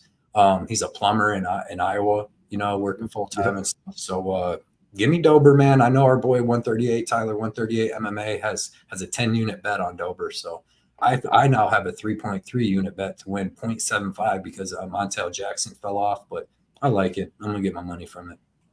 You said Tyler's got a huge bet on Dober, like 10 units. 10 units, yeah, 138. Dude, our guy, and I know Shady in the chat is a big supporter of Dale from Punchlist MMA, who we've had on before. He probably has. I haven't talked to him. He probably has a 25. Probably has a 38 unit bet on Drew Dober. Oh yeah, he probably put like 5K down money line, 5K on the KO prop. Let's go. I like it, man. He puts his money where his mouth is. I know he hit fucking huge the one day when fucking Dober knocked out Green on that live. Yeah, I know he could probably leave a couple 25-unit bets on Dober and still be up money. Yeah, you know, because nobody thought Dober was going to knock out Bobby Green that day. No, I didn't. We both had the overs, remember? Yeah. Do you remember? No. Yeah, well, I remember. So shout out to remember. Dale. This MMA Dale is awesome. For sure. Patrick, did you go? I'll just piggyback on what Cody said. You know, I think Ricky Glenn is just over the hill and has been for a while. You know, he was kind of revitalized after that layoff, and he got the knockout over Joaquin Silva. Grant Dawson death gassed in round 3 after destroying Ricky Glenn early. So he kind of, you know, got by with a draw there as well. I think he's been over the hill for a while and now getting knocked out by a wrestle boxer in Christos Giagos pretty quickly. Dober should be faster. Dober should have more output. Dober should probably even have better cardio, to be honest with you. And he's got the durability to last. So I got minus 175 for the inside the distance, just 1 unit on there. It was the same price as the knockout when I got that. But I saw earlier today, even on FanDuel, they have knockout for Drew Dober at minus 145, which I think is that's pretty low. Yeah, that is a steal. Yeah, I'm going with the same side here. I like Dober a lot here. I think he does get the finish. I have him in a money line parlay, and I also have him just inside the distance because just in case, you never know what happens in MMA anymore. So the price wasn't too much different, so I just decided just to do inside the distance. But I just think he gets the knockout. I think he's the better fighter at this point in both careers. Ricky Glenn looked like crap in his last fight against Christos Giagos, and if he can knock him out like that, I mean, dude, Dober should be able to knock him out even better than that. So I just don't see how Ricky Glenn wins. Even better than that. So it's crazy. So give me Dober to win by KO. And don't be laughing at me, Cody. No, I was laughing with you. Don't be laughing at me. At you. I mean, I would laugh with you. You're my boy, Yanni. I mean, Johnny. Man. All right. You can say Yanni, but don't say suck it after this. Suck it. I love it. I love that. Suck Dude, it, that's the Yanni, best part Kang. because like he should be doing this. Like, suck it, Yanni. I mean, instead he's he's supposed to be saying fuck you, Johnny. I like it even better like that. It's fine. It is. That's why it's the best. Vlad's the best. We got Marcus Williams in the house. What is up? To enjoying the show while working at my bookstore. Yes, indeed. Appreciate you coming out, Marcus. Hey, and definitely check out. Yeah, shout out to Marcus Williams. I just gave him a follow on Twitter. I saw. I've seen some people around the Atlanta area where his bookstore is at post it. So looks like a great website too. I'm looking at it right now, man. Keep up the good work. I'm an avid reader myself. So if you guys shout out his bookstore, it's the Nubian Bookstore, right? Yep, Nubian Bookstore on Twitter. Definitely check that out. Marcus Williams also on Twitter too. So definitely check out both those stuff. Yep. Yeah. Shout out Marcus, man. Appreciate you keeping these kids literate in 2023. Right. Let's read again. Let's make books great again. Yeah. If this is the Jeff Pelton, is this one from Bellevue, Ohio? Or is this? I'm not sure, but he said my cats are going to make cameos. That's a good idea. I like that. Get him on there. The only hands. Get him on the only paws, man. Appreciate you coming out, Jeff, as always here. We got Vlad as a cold man. Enjoy your weekend. Yes, everybody loves Vlad. There you go. Love it. We love Vlad too. He's a great guy. Johnny K, I hope you win all your shitty. I know they're pretty bad, but I hope I win some of them at least. Love you, Shady. Dober, complete domination, late finish, leaning sub. Okay. I mean, I took inside the distance just in case. Just in case. Yeah. Keep it safe. Glenn's last fight is on everyone's mind. Line's way off. And it's true, but man, it's a bad look though. Like that's like the drop off you see from like fighters, going in their mid to late 30s. You see that drop off once and you're like, oh. And I think that's what happened. And I know Drew Dober lost too, but Frivola's a crazy man too. So I don't look too much into Benoit. That's going to be insane. Fucking crazy. That's my favorite fight to look forward to. We were talking about that on Brady's show. That's going to be an amazing fight. Yeah, Dober KO over Green. Yeah, that's a good bet. Yeah, that's awesome. I worry about Glenn's size advantage. End of the day, got to go Dober decision. Okay. All right. Was out for a run, so I apologize for circling back so far, but I remember seeing what Cody was saying about hearing the Algio fight was off. Yeah. He saw what you saw, I guess. Yeah. It was like not this week, but like last maybe Thursday or Friday, So I was already starting to look like, damn, what fight am I going to reply? I told my Patreon and everything. I was like, this fight may be off, so I'll be adding another bet or two. So yeah, Shady said Dale's staying away from it. I think he doesn't want to mush him. Oh, because the last one, we'll take your luck. He'll take the luck, Dale. Dober was a favorite and got KO'd by Frivola. Glenn has better striking defense and fought the better competition. Well, Dober's fought really good competition, even though he might have lost to most of them, but line should be closer. I think a couple years ago, it would be close. Maybe it could be. Glenn's a dog if you don't get knocked out, but dude, Dober's a dog too. I think his speed is the killer. I think the speed, dude. If Giagos can do that, I'm telling you.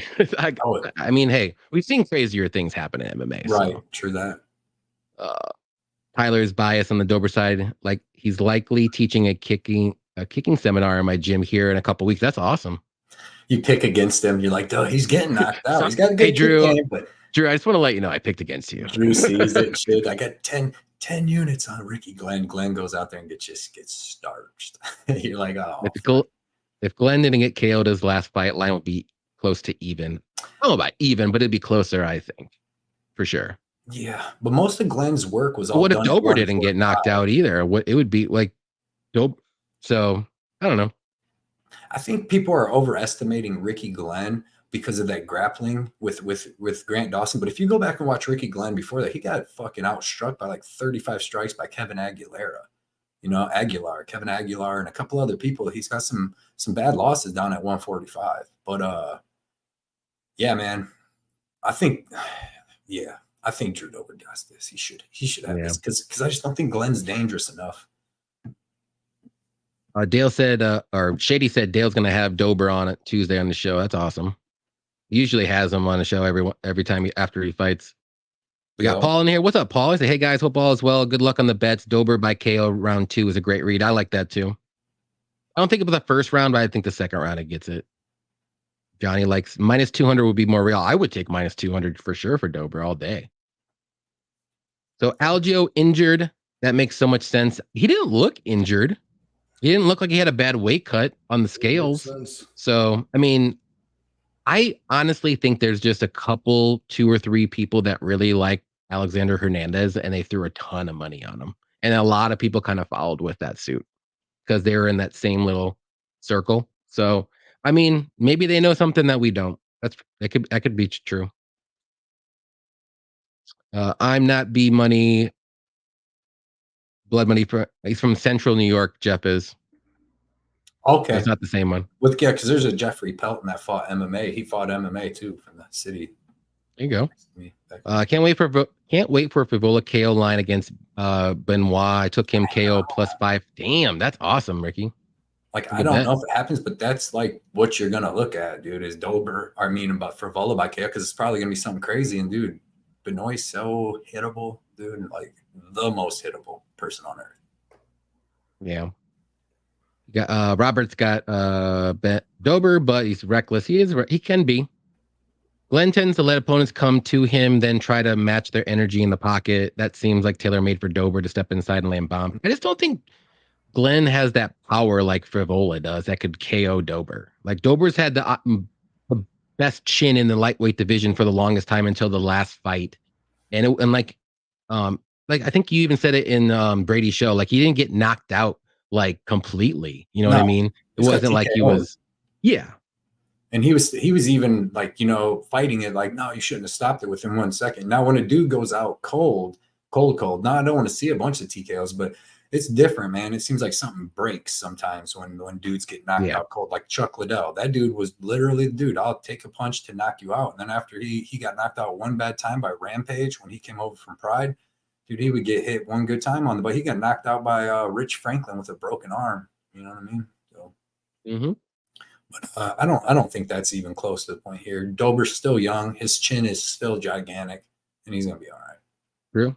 We have Marcus Williams with a $5 donation. We always appreciate that, Marcus. He said, I sold enough books to make a donation. Keep up the good work. Piper versus Alhassan is the fight I am most excited for. Fire. It's going to be a good one, I'll tell you that. Definitely appreciate that, Marcus. Appreciate you coming out each and every week as well. Yeah. Guys coming off KO, tentative fight. Both guys are coming off KO. So there will be blood. What is up? He said Dober round 2 is a good look. I agree. I like that too. Cody, you can speak. Out of the 3 of us, you can speak on this. Drew Dober recently had a daughter since his last fight too. Man, he's a girl dad. Dober's winning, guys. That might charge him up. Yeah, he's not going down. Any fighter just had a baby within like 2 or 3 months, they're gonna win. Like it's like I think there's only one time it lost. One out of I would say 20 times. Went on a mythical run after he had his son, and but yeah, you got a daughter, man. You're gonna be in there fighting for. You gotta be the toughest around. For sure. Nico Price and Alex Oliveira with like 16 kids between them. It's Jamal Hill. Absolute savages. He can't lose. Jamal Hill can't lose. He's got 21 kids, man. Oh, Cowboys Oliveira too. He's got a lot of kids, I guess, too. Yeah, he's got a lot. He got a grenade thrown at him too. Probably by one of them baby mamas. Shady said he doubled up on Lens and Algio. I like that. Let's go. Don't listen to that market. Both of them are plus money, man. Go with your gut. Your fade over round 2. Fade 2 gassers. Come on, man. With you know what? I'm gonna throw a little bit of change on Dober round 2 KO, guys. 600, right? I think the damage something like that. You know what I mean? Him and Glenn's going at it. He's hitting him with big shots. Glenn's taking him. We're like, all right, he's a little more durable than last time. Second round comes, he's bleeding. One eye's looking a little that way, a little different. He's crying a little bit out of that eye, and the next thing you know, he's sleeping. That's how I see it. I think they pushed back the time to 3:30 now, just so you guys know, for the fights. Oh. If you want to look that up, I'm looking on DraftKings. It says the first fight's at 3:45, so I think they might have pushed it back a half hour. Did we lose a fight, bro? On the one thing, we didn't lose a fight. I don't think. Well, that's weird. On the one thing, they took all the things for the Mendoza fight away. On no, there's 11. Is there? All right. So it still says the broadcast starts at 3 p.m. Central for ESPN Plus, but I bet there's gonna be 15 minutes of preamble. Okay. Well, we'll try to get out of here by 3:15 here. At least, guys. We got TMC MMA. He said, "What's up, fellas? Keep up the good work. Definitely appreciate you, TMC. Definitely check him out on Twitter. He does great stuff each and every week as well." Let's see, Rashad Shogun also. Is he talking about dads that lost?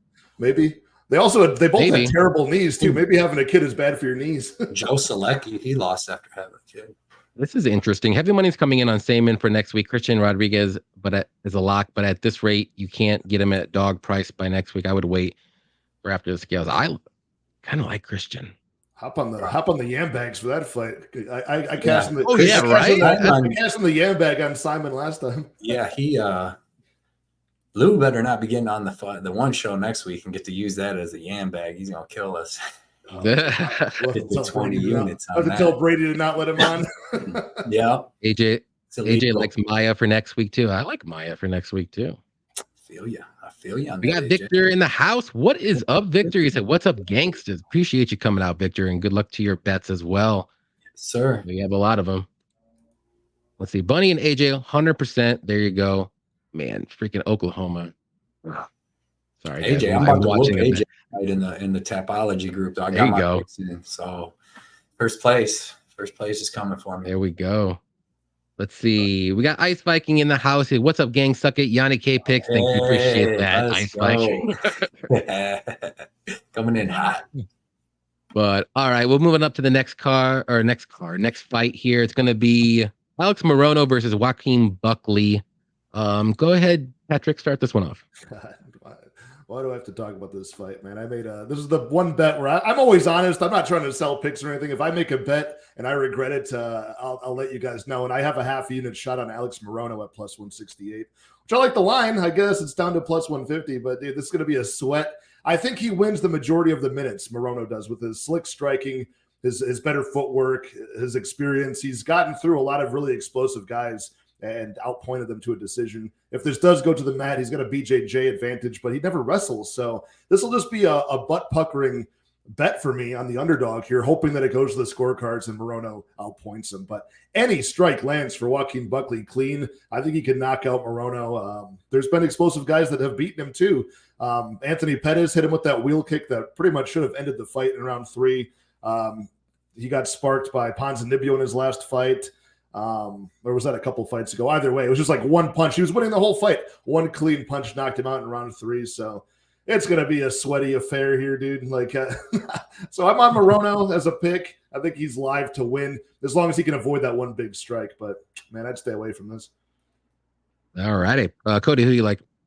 Yeah. Same thing, man. I like same thing with Belbita. Like when I broke it down, Morono was like plus 170, and I do think he's seems like the better all-around fighter. I think that he's going to throw out more volume, and I think he's going to land more because Buckley doesn't land that much. He throws like 5-punch combinations, but only lands like 2 of them. But the thing is, sometimes when he lands them 2, it's game over. He's just got to hit you a couple times. I'm going to pick Morono. That's going to be my pick, but I stayed away from this fight because like I said, Buckley's live at any point in the fight to get a knockout. And plus, I think he can use his wrestling. Like, he's got pretty good wrestling. And as long as he don't get caught in a guillotine or an arm bar or something, he can get some control time, a little ground and pound off. And I think he's just got, decent ways to win this fight himself. So I'll take Morono at them big dog prices. Like, what is he, like plus 170 now or something? Didn't his thing go back up? Like, he was down to like plus he is plus 150, 155 right now. So I like him at that price, but like I said, I wouldn't bet it just for the fact that he could go out there and get starched in the first round. You've seen Chaos Williams starch Alex Morono in the first round. You've seen these more athletic guys. The fight that I watched to see about making this pick was Morono versus Max Griffin, because Max Griffin and Buckley are kind of the same. They get a little weird movement, but they got pretty good volume. They throw a lot of punches. I'd say Buckley's more powerful, but Morono was able to get out of the way a lot of those punches, and he landed some good punches and a nice head kick that stunned Max Griffin. But this is another tough fight to call. So give me Morono, but I'm just staying away from the whole thing. Just to add on to my point here with how scared I am for this fight is Buck. I mean, we talk about a lot of guys where it's like, okay, round one, they got the knockout potential. After you get out of round one, you're out of the danger zone. Buckley's got knockout power in all rounds 2, 3 of the fight as well. So his power seems to translate late, which scares me in this one. Yeah.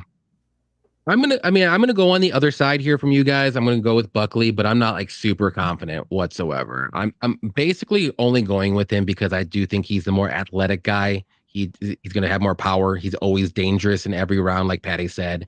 And Morono, I mean, he does have that sneaky grappling he can use. He's gonna throw more volume, but we've seen him in some fights start to slow down too. He's a little wild with some of his punches, and maybe Buckley can land some crazy like counter or maybe work his wrestling too, like Cody said. So this is one of those fights too where I can kind of see anything and everything happening. So I'm just going to stay away. I do like fight to start round 2 in a parlay, which I got. I'm pretty confident that hits. Buckley doesn't really get a lot of first round finishes. He gets mainly second round finishes. So I do think, and Morono's pretty tough. He can get into the second round at least, I think. But he didn't look good on the scales like, That's right. All right, during weigh-ins, I should say. Let's see. Fireside said that he did look like he was bending down a little bit. I don't know if he just got out of the sauna and it was hard to breathe a little bit or something like that. I don't know, but he always seems to have like kind of bad weight cuts, if you want to say. But he's always done good in those fights too. But his last fight, I think it was short notice or one of the fights against Ponzinibbio, anyways. That fight was on short notice, so. He did start to slow down in the third, and he got knocked out too. So he dropped Ponzi early. He dropped him in round. He did round and one and 2. The weird thing with Alex Morono about him like having trouble making weight is he looks like he could make 155 or even 145. Yeah, he's a little soft. Like, yeah, for his build, so you'd think he'd be able to. But some people's just built like that, man. The kid can fight. The dude can fight. Yeah, my hope for my half unit shot on the dog is that Buckley knows he has that 1 round knockout, that 1 punch knockout power, and just waits for the perfect highlight reel knockout, and it just never materializes. That happens sometimes. That's true. So I'm gonna go with Buckley. I'll say second round knockout, but I mean, it wouldn't shock me if there's a Morono decision. I think those are the 2 likely outcomes, if you want to say, for both guys. Special for MMA said Alio and Dober are daddy's parlay. Did Alio just have a kid too? Because I'm okay with that. I already got a bet on Alio. Let's go. Victor said Buckley round 2. I like that. This is a true pick'em. Yeah, it's gonna be close for sure. Tyler said, "Don't worry, Patrick. Morono at plus money is a good spot." Thanks, man. Feel better. Patrick, thanks, man. I'm gonna go cash that ticket now. Fireside said, "I'm going to ride a Morono round 3 submission because of the skill gap and grappling." Buckley does slow down in round 3 too a little bit, so it could happen. Yeah. Let's see, Buckley the play here: KO or turn into D1. Possibility. Literally had picked Morono fights wrong his entire UFC career, staying away. There you go. If you always have that fighter, you just gotta stay away from. Yep. Mine's Brandon Allen. He's hard to pick for me. I think I actually won last time, but I got another one too. Yeah, there's another one. It's just terrible. You can't pick anything they do. Bloom said Buckley has bad fight IQ. Yeah, at times he does. I'm on all the BLMs. Okay. Good move. Generally a good move. There you go. In sports, that seems to be the way. Cashing tickets. Daz, what's up, Daz? He said, "That's why I hit Buckley 2 or 3 hard." There you go. Yeah. Love it. Appreciate you. Definitely check out Daz on Twitter. He puts out all of his bets as well. He does good stuff as well.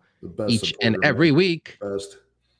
At this point, I have plays on both sides. I have half a unit on Morono at plus 170, but also at Buckley in a violence parlay. I'm getting a feeling Buckley finds Morono's chin eventually. Yeah, I think that's what I think, but I could be wrong all day. Ice Viking can't lose on this one. I like it. There you go. Buckley round 2 KO. I agree. That's why I say Buckley and round 2 to start plus 160. I like that on FanDuel. I think these fights still start at 4. That's what my ESPN says. Is your guys saying that? We don't. Yeah, mine's saying that too. Okay. Where'd you see this, Johnny? I'm just looking on DraftKings right now, and I saw it said the first fight. Oh, now it switched it to 315. So okay. It said 345, but then they switched it back to 315. I bet the broadcast is going to start at the top of the hour, and then they're going to talk for like 15 minutes. Oh yeah. Yeah. All right, we'll go to the next one here just in case. Co-main event: Joe Pyfer versus Dual Razak Alhassan. I will start this one off.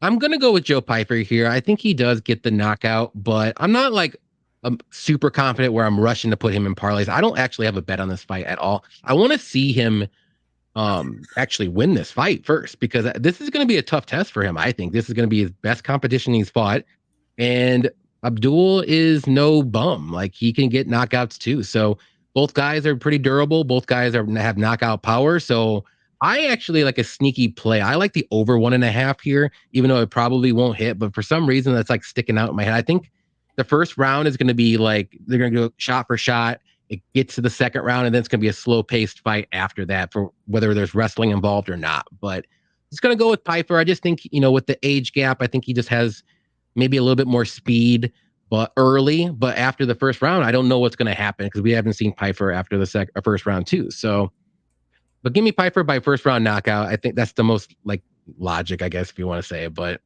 what do you think, Patty?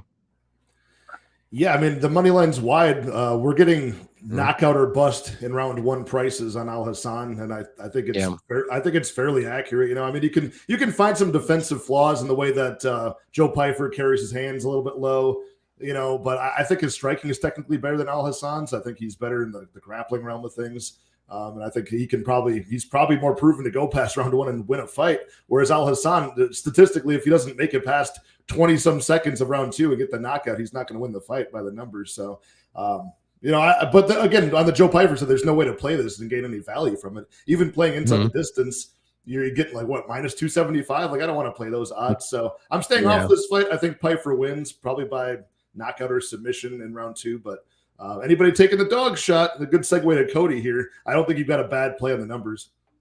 Yeah. All right, Cody, you're up. Patrick made a great point. All the value is on Hassan here. I mean, Alhassan here. He said there's no value on Pyfer anywhere. It's all on Hassan. Pyfer's so unknown. Like, he's fucking so unknown. There, you go watch all of his tape, and like, okay, he gets choked out by Giovanni. Wasn't that his name? Johanny Patti, the dude that fucking Jonathan Patti.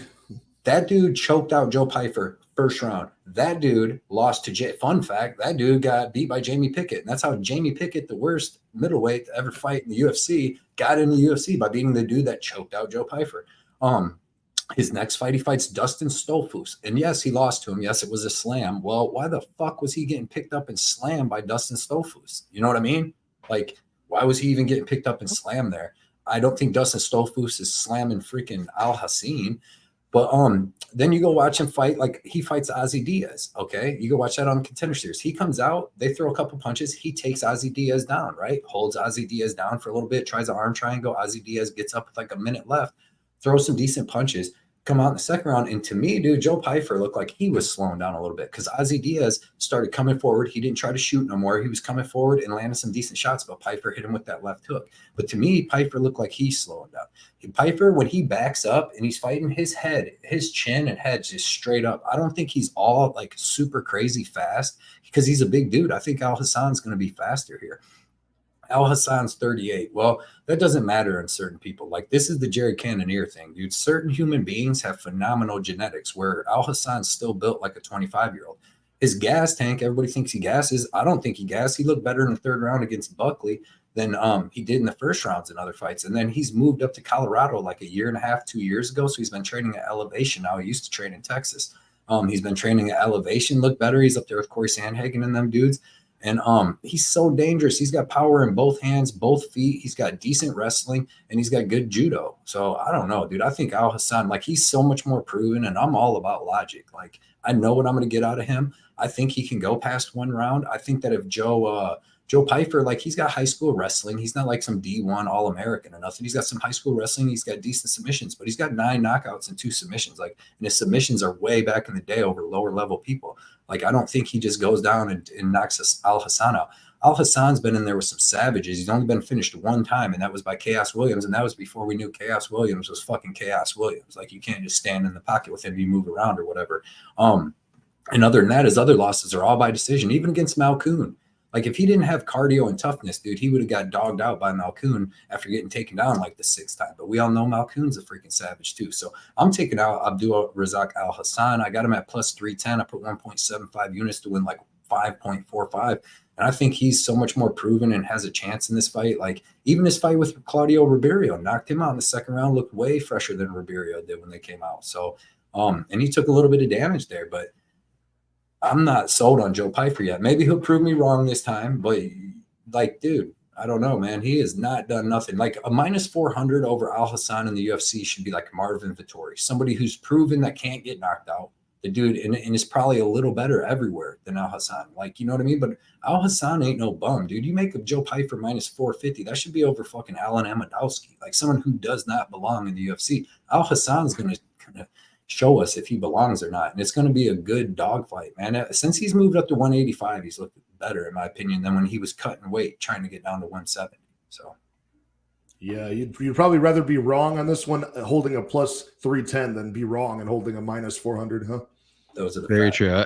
At least it won't sting as much. Let's put it that way. But we got New York City Robert saying, "My wife just said, what a handsome chat room." Let's okay, go. There Let's you go. go. Appreciate that. Needed that today. we are handsome. So all right. Appreciate that, Robert's wife. Yep. Appreciate you hanging out too all the time, Robert. Like every Thursday, Saturday, every time. John, everybody, man. MMA Ricky said, I took Morono plus 165 value. I like that. I mean, I think it's gonna be a close fight. What's up, Fred? Freddy said Buckley has micros. I can't even say that. So the shrunken head syndrome. And he's got gynecomastia too with the boobs, man. Oof. Yeah, I'm gonna be getting tired out here. Cody's getting a little tie. When I start getting one of the two. When I start getting towards the fights and like my bets are about to start going, I don't know. My body goes through all this shit. I'll start yawning like I'm tired, but I'm really getting hyped up. Got Fireside riding Pyfer submission round 1. Okay. Scared of a decision here. I don't know why. I think it may go to decision too. That's crazy. They just keep wrestling back and forth. Yeah. It could. And they respect their power, and it's like a slow, boring fight. You know what I mean? It could happen. Pyfer, I'm telling you, man, he keeps that chin up and he's got a big old head. Tons of injuries. Like, there's just so many advantage for Pyfer. We don't even know if Pyfer can take a good punch. We don't know if Pyfer has cardio. We don't know. Like, there's so much for that. Be like Joe Pyfer, God damn it. And the funny thing is if you go watch that fight, he's like, be like him. He came out and shot a takedown within like fucking 1 minute and then grounded Ozzy Diaz the whole time. So it wasn't even exciting. And then they came out in the 2nd round and Ozzy Diaz was coming forward on him and then he landed that shot. I swear it looked like Pyfer was slowing down already, dude. Yep. Johnny said, Cody made me hedge more on Alhassan. There you go. Let's go. It'll work out. Pyfer has fought bums and lost the bums. That's a good take. Those are the facts, Shady. Enough said. Malkoun. I shouldn't have brought that name up. Or Dundage. The dude is done. There you guys like Pyfer. They always come out in huge favorites from the start, and then they flop like after a few fights. You got to sprinkle Abdullah. I agree. Like, you guys see Pyfer like a potential champion coming up? Probably not. Maybe top 10. How old is he? Maybe. He's like 27, right? 27? I think he's old enough to catch he's 10 years. He's 10 years younger than Abdul. So it's funny. It's like even 27 is like a little like champions. When you see somebody especially, you're like, man, he just started his career hot. He's 22. He's got so much more room to improve. 27. It's like, man, you got to start moving fast up these rankings to be a champion. Yeah. We'll go to the main event here, though. We're gonna do Grant Dawson versus Bobby Green. Patrick, who do you like? I like Grant Dawson quite a bit. I just have 1 unit on this fight. I got Grant Dawson inside the distance at minus 135 for 1 unit. So I'm not going crazy on this one. It was hard to extract value with a guy who's now minus 515 in Dawson against somebody as tough and experienced in Bobby Green. But I just think it's stylistically, like if Bobby Green had knockout power to earn the respect and possibly get a finish, then, this line would be a steal of an underdog price, but he doesn't. He's got to win by sprawling and brawling, staying on his feet. Hopefully Grant Dawson tires out and Green can win a decision based on volume is how I would see Bobby Green winning. I think it's unlikely. I think Grant Dawson's getting better. And I think even with how Bobby Green fights with his hands down and showboats, Dawson could have some moments in the feet and then change levels, get the takedown, and there you go. You're locked in a body triangle with Grant Dawson for 4 minutes left in the round. I think he finds the submission in this spot. So give me Dawson. There you go. Cody, who do you like? Yeah, man. I like Dawson here too. Obviously, the momentum, he's going up in his career. Bobby Green's always just staying stagnant, or at this point getting older. Seems like he's going down a little bit in his career. Grant Dawson's wrestling's excellent. His striking's improving. His cardio looks phenomenal now that he's been at ATT. He takes dudes' backs, man. He's a big dude, and he just wears on him. You've seen him finish Marco Madsen. You've seen him finish Jared Gordon, which usually don't happen. But it's risky because we haven't seen him out of the third round. We have seen him gas in the third round, but that was back when he was in Kansas City with Krause. Now he's done an ATT and just been looking phenomenal. Bobby Green, it's kind of risky because he's got excellent boxing and he's usually got pretty good takedown defense and ground game. But then when you see him fight against Islam, which, we can't say Grant Dawson's on the level of Islam yet, but he's not far behind. That's for sure. Like, I don't think his natural, just legit wrestling, but his jiu-jitsu is phenomenal up there. And you've seen Islam take Bobby down as soon as Bobby gave up his back and he flattened him out. Like, Bobby didn't know, it didn't look like he knew what to do. He was on short notice, all that. But my best bet, I would say, is the under 4.5, but I think you can take it down to under 3.5 too, because I think one of these guys' game plans works. Either Grant Dawson's able to get them takedowns, he wears on Bobby Green makes a mistake trying to get up, Grant Dawson sinks in a rear naked choke, or Grant Dawson lands some takedowns, does what he does, but slows down as the fight goes. And once maybe if he slows down like he did in the fourth round or something against Bobby Green, like he did against Ricky Glenn, Bobby Green's going to punch him out. Like, he's got good ground and pound. He's got good stand up and he's got good cardio. So this is going to be a really good test, but I'm going to go with the younger dude with the better grappling. I'm going to say that Grant Dawson's able to get that third or early fourth round choke. So give me Grant Dawson by submission. I like the under 4.5 too. There you go. Yeah, I agree with you guys too. I'm going to go with Dawson here to get it done inside the distance. I got a bet on that as well. I got over 1.5 as well in one bet because both guys, they don't finish in the first round. Let's put it that way. It usually takes them a while, like in the second or third rounds or later, whatever, when they get that finish. So I think this fight will drag out. The first round in a 5-round fight, I don't know if both guys are going to go for it. Let's say they know it's 5 rounds. They're going to feel each other out. Usually the first round, that's how it happens. And then the second round hits, that's when they get their game plans going, and then they go from there. So I do think Dawson will eventually get those takedowns later as the fight goes on. And if he takes his back early, though, I will be scared, but we'll see what happens. I do think he gets it done in the third or fourth round, I'll say. Let's see what everyone else says. Where are we at? I had it. Let's see. Bieber, what's up, Bieber? He said Dawson stops Green within 4 rounds. I like that. Green fouls just about every fight. Tony was destroying him before the eye poke and dropped him. It's true. And then you can look at the Jared Gordon fight with the headbutt and all that stuff too. Alex said under 3.5, a good chance, you think? I think it's a good chance. I don't think this fight gets to the 5th round. If it does, then it's going to be a Dawson boring decision, and that's just how it's going to be. AJ said sub or decision. Bellator fade Kai Kamaka. Corrales 160 plus 119. There you go. Corrales is tough dude, man. Yep.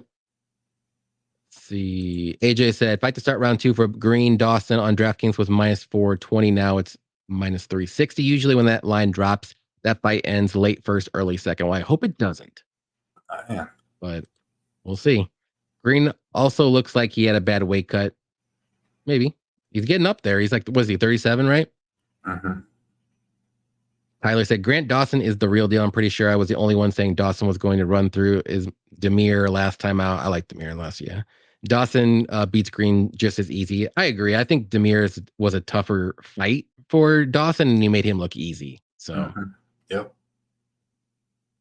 Probably just in it for the money. That's true. He loves that money.